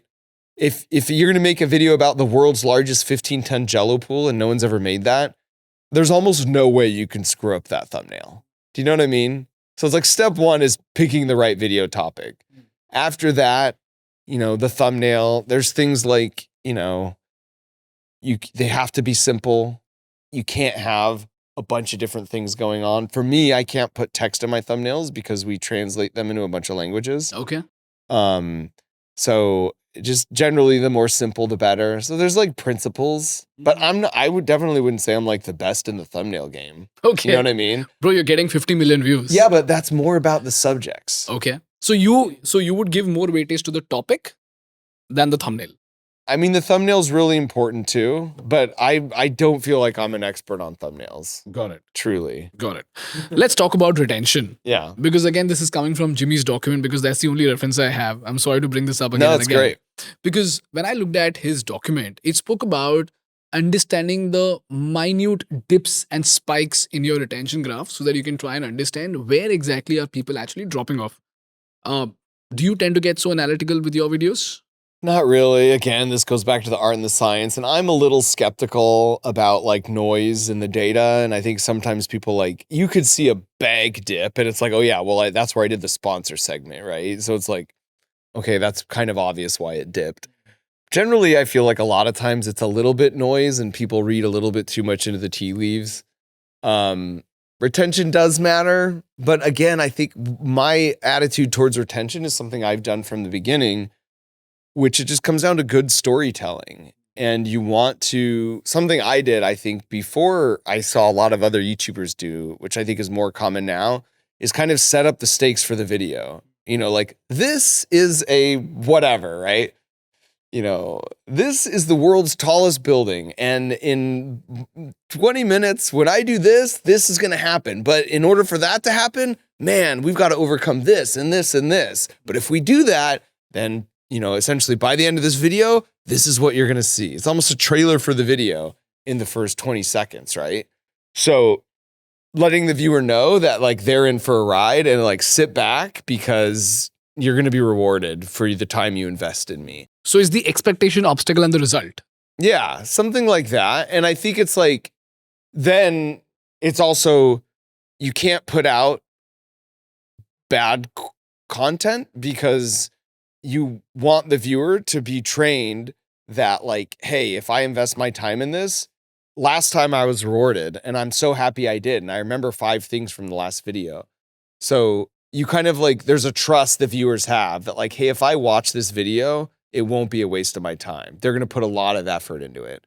And our videos take about a year to make.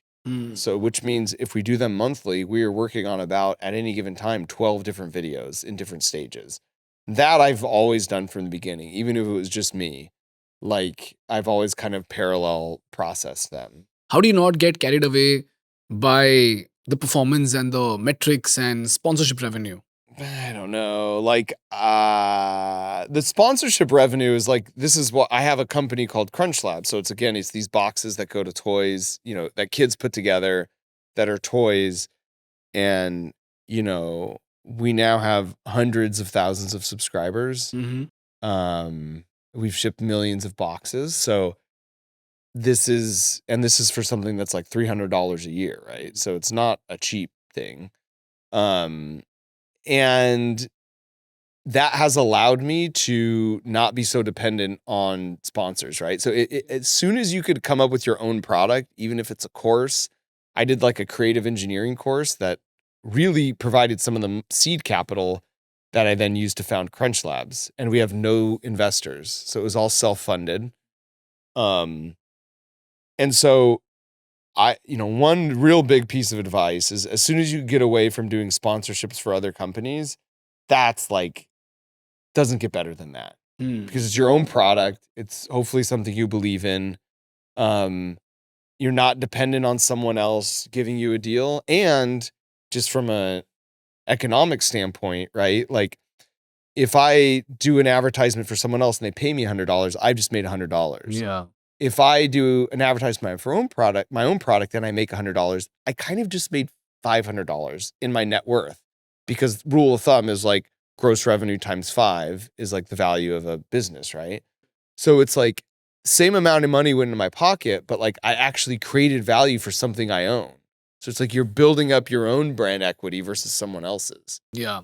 So the advice that you have for the creators, from what I could understand, is that stop being dependent on sponsorship revenue, because that's going to be one of those things which is going to dictate terms for you eventually.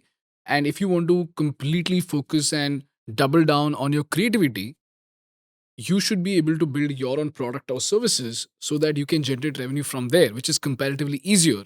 You have tighter control over the product or the service, which will eventually enable you to become more creative.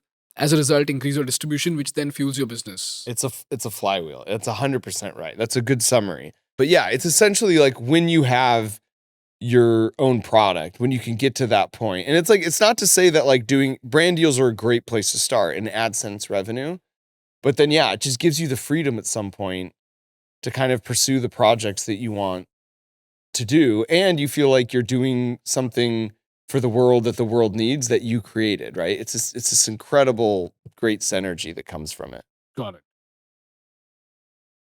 If you were to give advices on what not to do for a creator, what would that be? In fact, by the way, tell me something. I want to also talk to you about the Instagram versus YouTube debate. Okay, now I have this theory that on Instagram, at max, as an educator, you can provide value worth 90 seconds and you can't say anything important, concrete, nuanced in 90 seconds. So for an educator, what would you recommend? Because today in India, because Instagram is easy money, a lot of educators as well as entertainers, they stick with Instagram. But the problem with Instagram is that I don't know if the algorithm keeps on changing or what, but then one fine day you'll realize that a creator who was hitting a 3 million views benchmark consistently, suddenly that person starts getting 500,000 views. And then for us, it was the complete opposite. We were getting 100K views, but then one fine day I woke up and then I started seeing millions of views on my channel. Today we are at 70 million views, and about 3 months ago we were at 6 million. So that's also because we pumped up our machinery to be able to produce more reels. But then what we've understood is that Instagram is a temptation game. You get tempted into producing content, and that content instantly gives you money because of the shareability factor. But then you have no idea whether that money is going to sustain or not. But on YouTube, what I understood is that if you're able to provide value for 20 minutes, that audience is obviously going to stick around. A. B, when people see you on Reels, they see you by accident because the algorithm shows it to you. Whereas on YouTube gives you an option and people intentionally choose to watch that video, because of which the intent is high, the value is high. Eventually that translates to high loyalty, which then enables you to build products like what you have done. And because there is very high trust and loyalty, it then results into higher conversion, which then enables the creator to have a longer shelf life as compared to Instagram. This is what I believe. What do you think about it? I think the data bears that out, at least for me personally. Like I do shorts and Instagram stuff to build subscribers, but as far as selling product, the thing that converts is the long form videos. And this was actually the point I was going to make earlier, is just like brands would kill to reach the audiences that we do, to have those eyeballs. Like our CAC, our cost to convert someone basically is so incredibly low because we get all these eyeballs, every month, tens of millions of views, if you include shorts, like almost billions of views a month. It's like 500 million, I think, right now. Like a company would kill for that. So taking that and applying it towards your own product is such a beautiful part of this creator economy. I think more and more you'll see creators making their own brands, like Jimmy did with Feastables. There's me, there's Logan Paul with Prime, and those are some of the bigger examples, but there's a bunch in between. But you can build billion-dollar businesses off this, absolutely.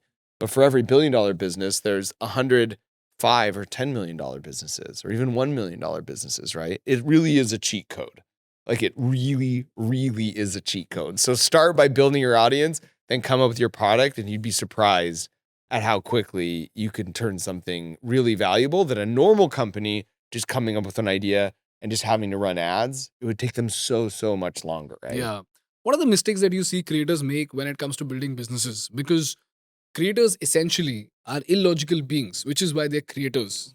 Otherwise, look at you. Like you left your job at NASA and Apple, two of the most prestigious organizations, to pursue YouTube, Yeah. which doesn't look like a logical decision, Yeah. at least not to Indian parents. Of I left my civil engineering and my potential job to then pursue YouTube. And eventually, today we are a $1 million company. But in the hindsight, it almost looked like a leap of faith, Yeah. right? But to us, because we listen to the heart and not the brain, we are here, right? But then this is where it becomes a problem. When it comes to building a business, when it comes to setting up operations, hiring, setting up SOPs, that's where you need the logical mind. Yeah. And what I've seen creators do is that because they believe so much on their hunch, when they try to apply that hunch to operations, that's where it gets problematic. So, what are the mistakes that you've seen creators make or you have made, which has resulted into setbacks in businesses, which other creators watching this episode must avoid? I think I have a very straightforward answer to this, and I'm confident this is the right answer. So I'm going to save people a lot of time and heartache. Like generally, creators are good at building trains. You need to find someone who's good at running trains. Okay. It's a different skill set, right?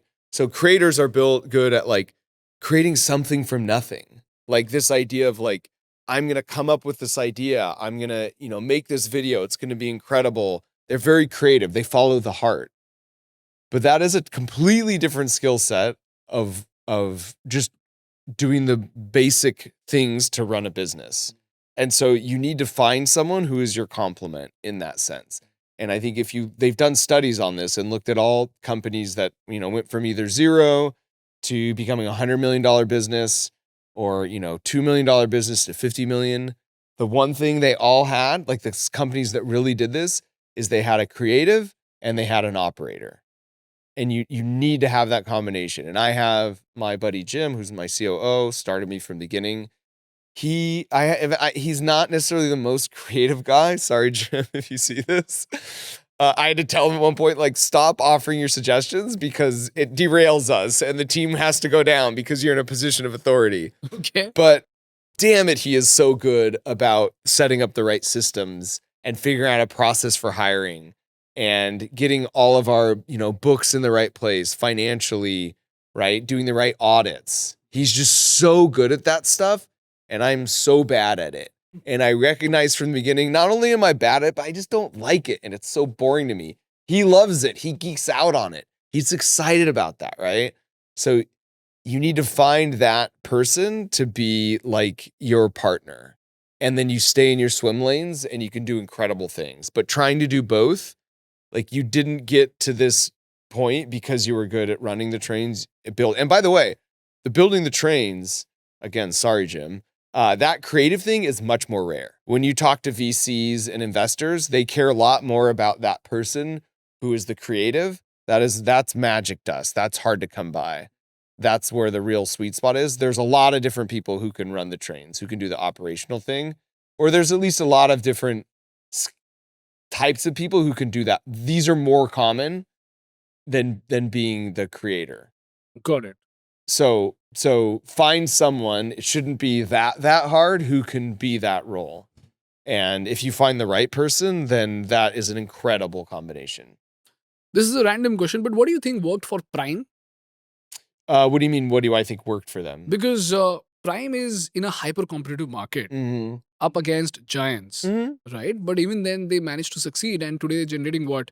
About $250 million in revenue? It's down quite a bit, but I just talked with Logan about this a month ago. But yeah, but it's still doing very well. And, when I looked at their story, it seems like a very counterintuitive strategy, right? Getting into a hyper competitive market. I mean, the kind of marketing campaigns that they carried out, it's just incredible. So, what do you think is working for them? Because of which they're able to enter a hyper competitive market and do things that are quite unimaginable in the VC world. Well, I think one thing, and this speaks to the point I just made, is like Trey, who is the CEO of Prime, he had launched Alani, I think, and maybe like one other energy drink. He's the operator. Like Logan is the creative and the marketing guy, and Logan is very good at understanding marketing. Yeah. Right? He's very good. If you look, even his early stuff, he's always, love him or hate him, you can't deny that the Paul brothers are good at marketing themselves. Yeah. And he has Trey behind the scenes who's making all of the right decisions, who has experience in this market. And again, it goes back to that combination. So 100% their success is due to Logan's ability to market himself and knowing kind of how to plug into the cultural zeitgeist and make a statement. And part of that is just being kind of controversial sometimes and letting himself be like the butt of the joke in a sense, and getting free impressions. And then Trey behind the scenes is like the one who's really working the magic to make it work on a business sense. So long story short, you need to get a good operator You need to get a good operator. to make the trains run on time. Make their trains run on time, because you and I are bad at making trains run on time. And we're like, whatever. If it's a little late, do the tracks really need to be that? I'm already excited on building the next version of the train, right? We're good at coming up with ideas. We need other people to execute them. So you need to get a Tim Cook, essentially. Yeah, that's right. Yeah, exactly. That's what Tim Cook was to Steve Jobs, right? Very interesting. What worries me a lot about AI is that most of us don't know how it works. And in case if there is something that goes wrong, the question is, how do we fix it? Because even people like Sam Altman say that there are very few people who understand how something as complex as an algorithm of OpenAI actually works. Yeah. Well, even that, it's like the way they do is they train these things for, weeks or months, and it's kind of like putting it in the oven, and then it comes out and they don't know what it's been doing or how it's been growing these things, and then they just test it and see what they got, right? So you're right. It is this thing where, for the first time in history, instead of us like plugging in the wires and thinking how this should be done and like hard coding everything, it's this weird black box. It's like a recipe, and you put it together, put it in the oven, and then see what comes out. So yeah, I don't know. Sometimes a recipe doesn't go so well. True. Right? But generally it won't kill you. What are you most excited about when it comes to AI? I am very excited about agents. What are you most excited about? Yeah, I think that's a good example. Like I have an EA, someone who will schedule my meetings for me and will book tickets to concerts and will help me plan a vacation. Will get reservations for restaurants for me. And that has been a huge unlock for me in my life, right? It has made me way more productive. And so this idea that everyone will have a super powered EA I hope everyone could have that same experience, right? So like, for example, I was in, another city recently, and it's like, we just wanted to go get a burger and we wanted to eat outside. And it was so hard to like go on to Yelp or Google reviews and try and find a place that had burgers that had good reviews. And then once we found it, we had to call to get a reservation. And then we had to call a car, an Uber. And then when we got there, we had to pay. Like all of that could be, hey, I want to go eat a burger at a place that's outside, that's highly reviewed. That's all I should have to say. And it should say, okay, go downstairs in 7 minutes. Your car will be there. It will take me there. I will have already paid. It could even have ordered for me because it knows what I love to eat and what has generally been a very positive experience for me. Like all that can be taken care of in a way that an EA can't even do it. Like even better than that, right? Yeah. This part of it sounds very lucrative. But then if you look at the enterprise application of AI, China is building dark factories. I mean, they don't even have lights. And it's all unmanned. And they're producing vehicles at a scale that is quite unimaginable. Now, when you look at something like that, I often wonder if everything is being produced by AI and there are no people involved, who's going to consume so much? Well, what do you mean? You mean because people won't have money to consume? Yeah, because a lot of people I assume will be jobless at this point because the rate of evolution is just so fast that this is the fastest we've ever seen. I mean, people said that about the internet as well. Yeah. But then internet comparatively was slower because of which we all could catch up. But this is so fast that a lot of people would be unemployed. But at the same time, there's a lot of production that's happening. So who's going to consume all this? Yeah, I think it's like, again, the positive take is that we will live in a post-scarcity world where like energy will be essentially limitless, and just like the resource, with the amount of limited natural resources that exist, it will be used in such a way that it'll be optimal, that you won't need to work. Obviously, there'll be some kind of universal basic income. There will need to be something, but it's kind of post-scarcity, which is so hard to wrap our brains around, because for all of human evolution, it's been about like, what can you produce? The harder you work, the more you will have personally. So I think it's really hard to wrap our brains around. I mean, regardless, it's going to be a difficult transition, right? Some people are like, no, but this is going to lead to a better world. And it's like, I think arguably we're better off after the Industrial Revolution. But if you live during the times where you were going from the farm to the factories, that was an awkward stage in human, right? It's like your awkward teenage years where, it was for like, almost a generation. It sucked to live through that transition. Yes, we landed in a better spot, but making that transition, it wasn't a great time to be on the planet. So that could be a situation here. Like clearly some big changes are coming, and there may be a period of 20, 30, 40, 80 years that we will look back on our future ancestors and say, wow, that was a rough time. But this is where another question arises about power.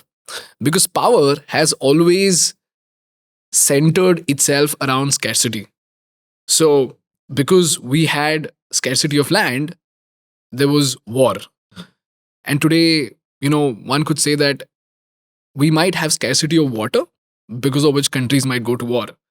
But then if we are living in a world where there's no scarcity at all, then the question is, how do you think the power struggle will change?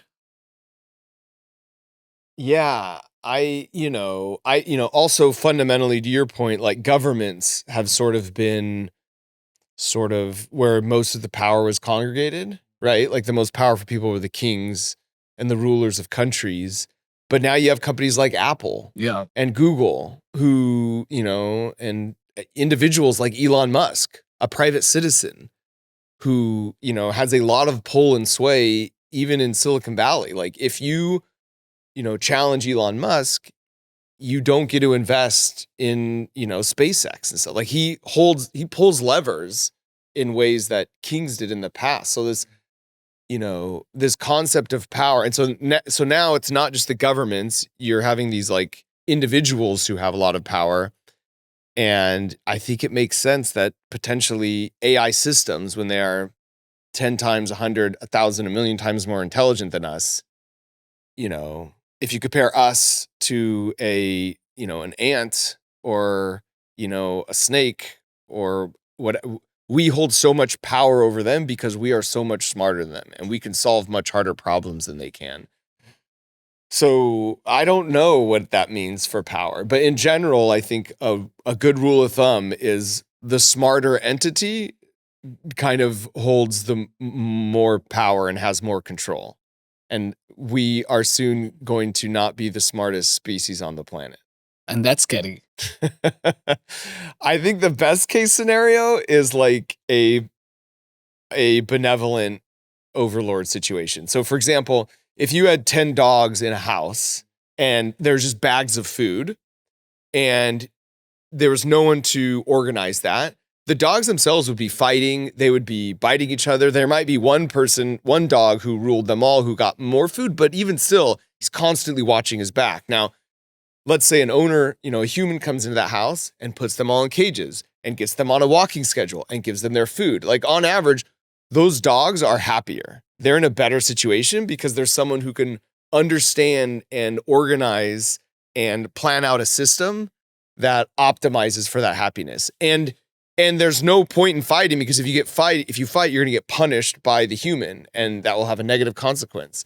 So there is a world where we have some sort of benevolent AI. The other thing we found too is like intelligence tends to correspond with a willingness to sort of like, as we've gotten more advanced as a species, we care more about the environment. We care more about other species, right? We're not just so focused on ourselves.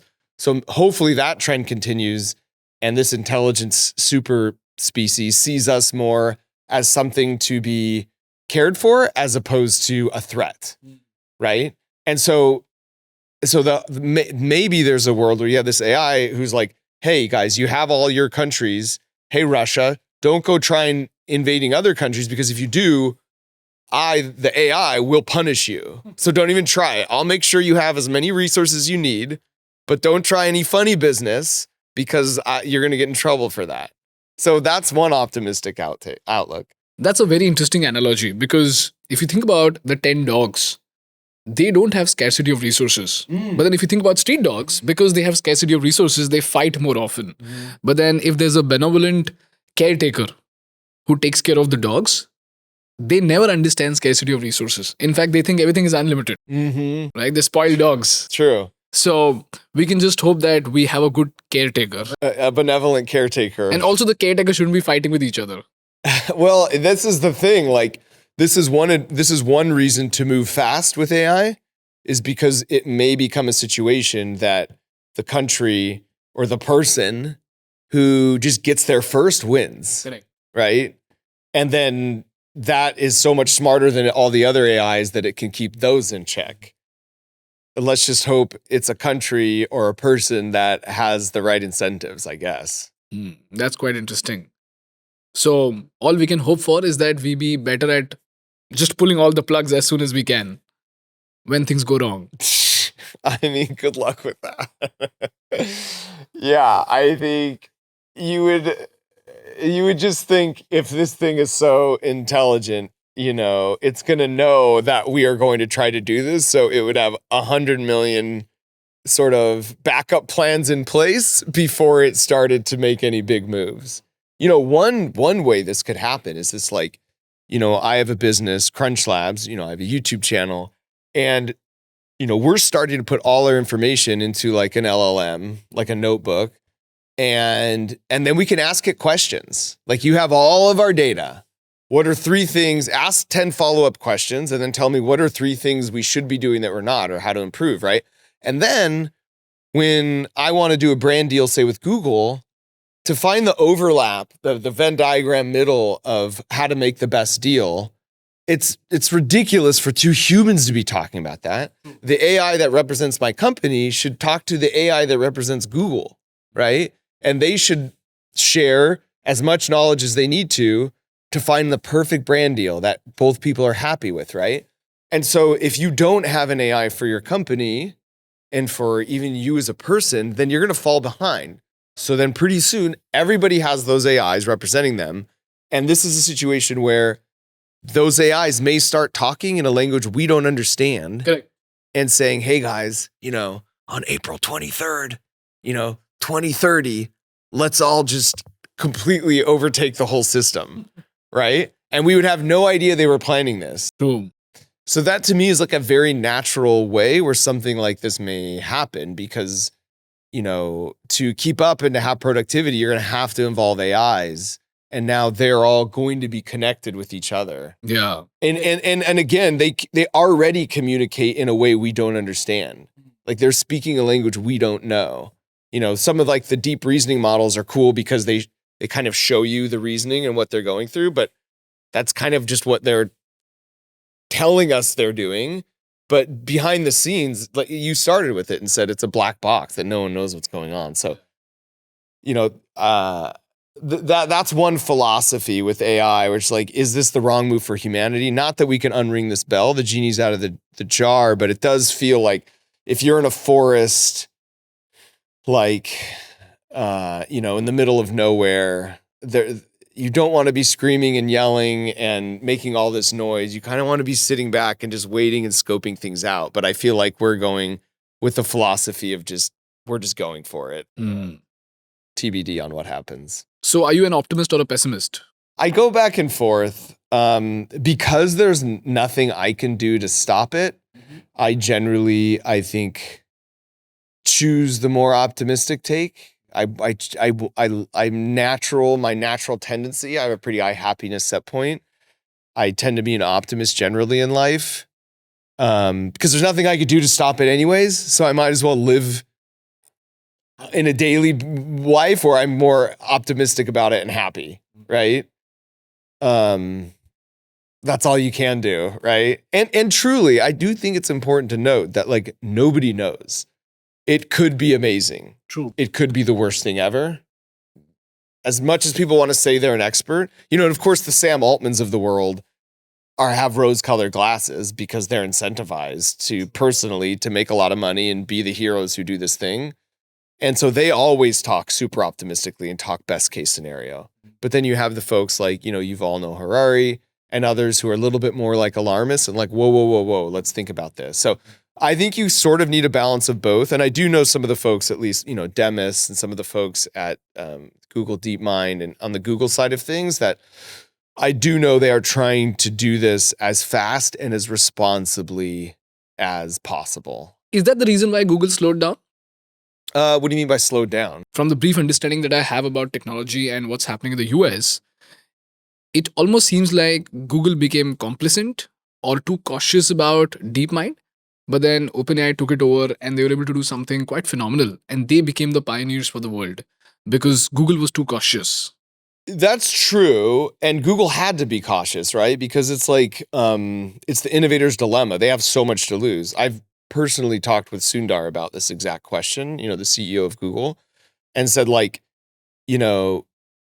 ChatGPT kind of beat you guys to the punch. And his point was like, first of all, that was based off, ChatGPT was based off tech that was developed at Google, like off papers that they had, right? And even if you remember, there was a news story maybe 6 months before ChatGPT even came out of a person at Google who said they had developed a sentient system. Remember? And he got like fired. It was like this whole story. And he's like, this thing's this sentient robot. So like Google had this technology. They just knew if they put it out, because they're Google, they have a lot to lose. And so, his take was that ChatGPT sort of, an OpenAI did them a favor. And by the way, OpenAI, like when they put out, they were not expecting it to be such a hit. Like, really? Yeah. Okay. This was like, they put out ChatGPT kind of like experimentally. I think they were like, forget the exact story, but it was kind of like a Hail Mary. They were sort of either running out of money or it was just half baked. They just threw it out there. And I think they were really surprised. In hindsight, it seems surprising that they were surprised by the reception. But regardless, that then allowed Google, the public, because it was just some random startup, there was a lot more patience for it not being perfect. Because remember, there was a lot of weird stuff at the beginning with it hallucinating. Because it wasn't coming from Google and it wasn't, it was saying things like, I know how to take over the world. I could do all this stuff, like the hallucinations. If that's coming from Google, that's a big deal. If it's coming from some random new company, nobody really cares. So, but once OpenAI was out there and then the public was sort of receptive to it, inoculated to this idea that it could say weird stuff, that put Google in a place then where they could launch Gemini and more safely follow behind. So I don't think they were complacent. I think they were probably more cautious than they needed to be in hindsight. But now at this point, obviously, they're marching forward fully. Especially because of the antitrust suit as well, right? Yeah. Because if that gets complicated and shit hits the roof, then they're going to be in trouble. Especially if they're entering a new domain, which could potentially kill all the companies in the space, which could possibly dominate. In fact, because every time we talk about general purpose technology, the problem with general purpose technology is that it just erodes through multiple industries. It's sector agnostic. Like internet is sector agnostic. Yeah, that's so right. In a way, GPT is sector agnostic. If it takes over a particular sector, it's not going to stop there. It's going to spill over to other sectors and eventually take over the fundamental application of how we do things. And that's going to be crazy. So considering the fact that Google is already being put in a tough spot for being a monopoly, if they then end up telling the world that we've developed another system which could then bring out an even bigger monopoly, Yeah. that's going to be a big trouble. It's good for them to have competition in this field. Yeah. I agree with that. Just like Microsoft funded Apple when it was in trouble. Yeah, exactly. Yeah, there's some parallels there.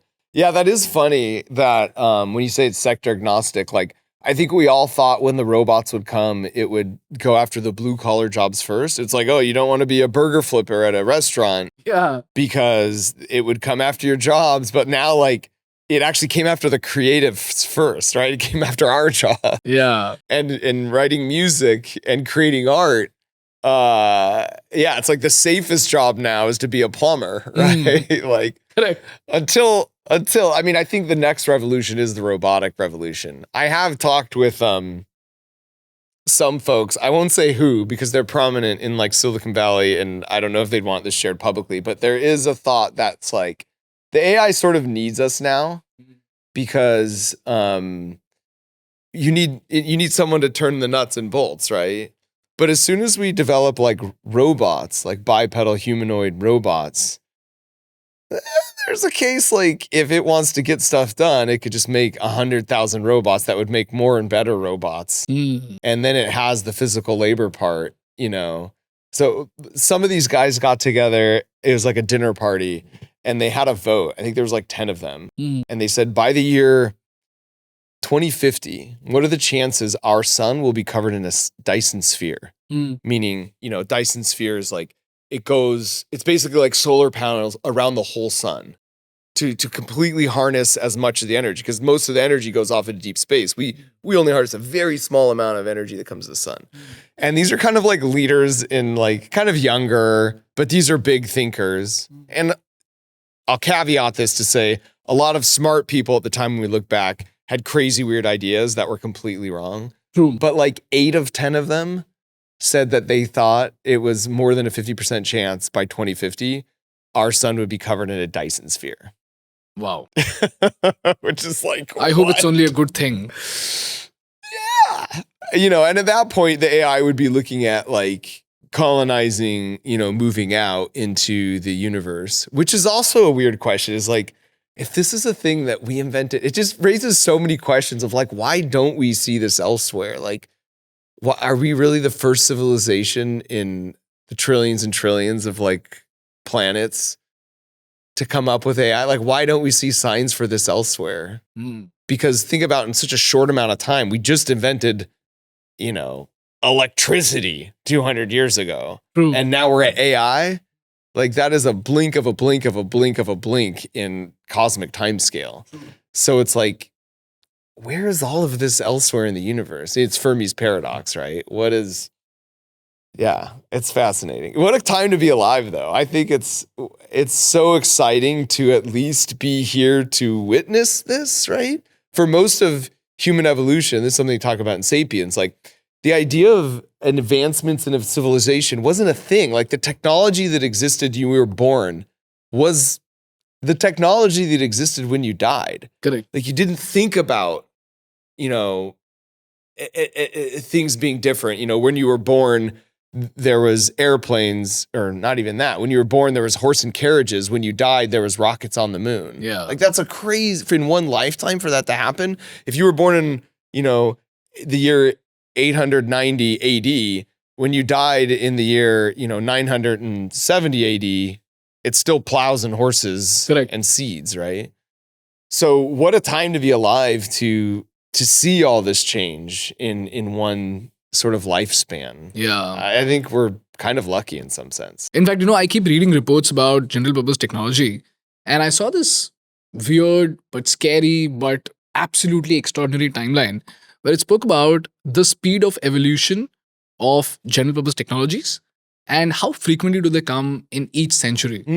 So if you look at the 15th century, there was 1 GPT. In the 16th century, there were 2. 17th, there were 4.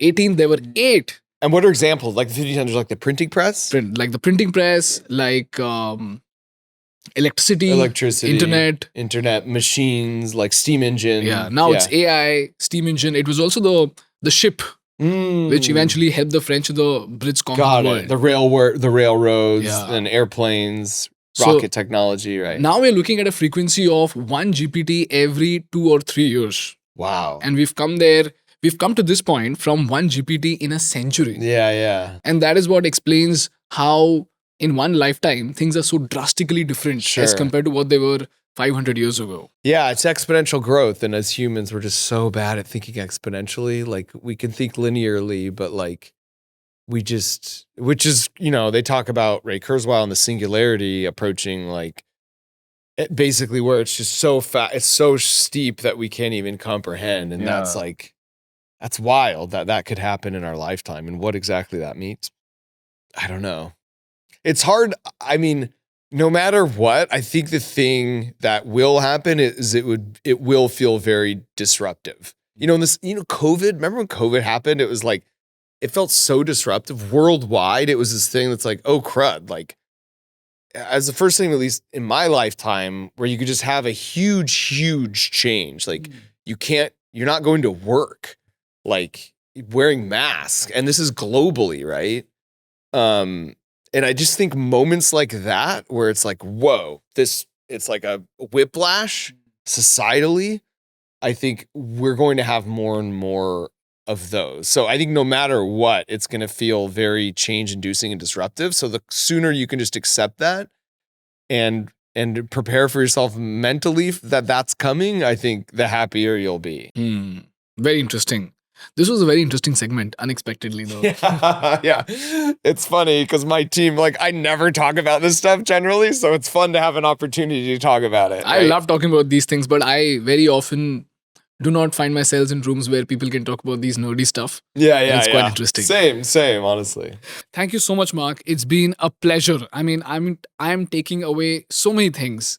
It is my pleasure to have somebody like you over here. And, I was so excited to talk to you because, you and I, we both are kind of nerds. Yeah. But we've somehow made it to the cool league. So, yeah, 100%. It was my pleasure. You're very good. You're very perceptive. I feel like you kind of pulled out some learnings that I haven't even heard anybody say about my content. So well done. I feel like you've got a very bright future ahead of you. Thank you so much. So the next time I meet you, I'm just hoping that I'll come back to you with 5 million views at least. Let's do it. Thank you, man. Thank you so much. Good to be here.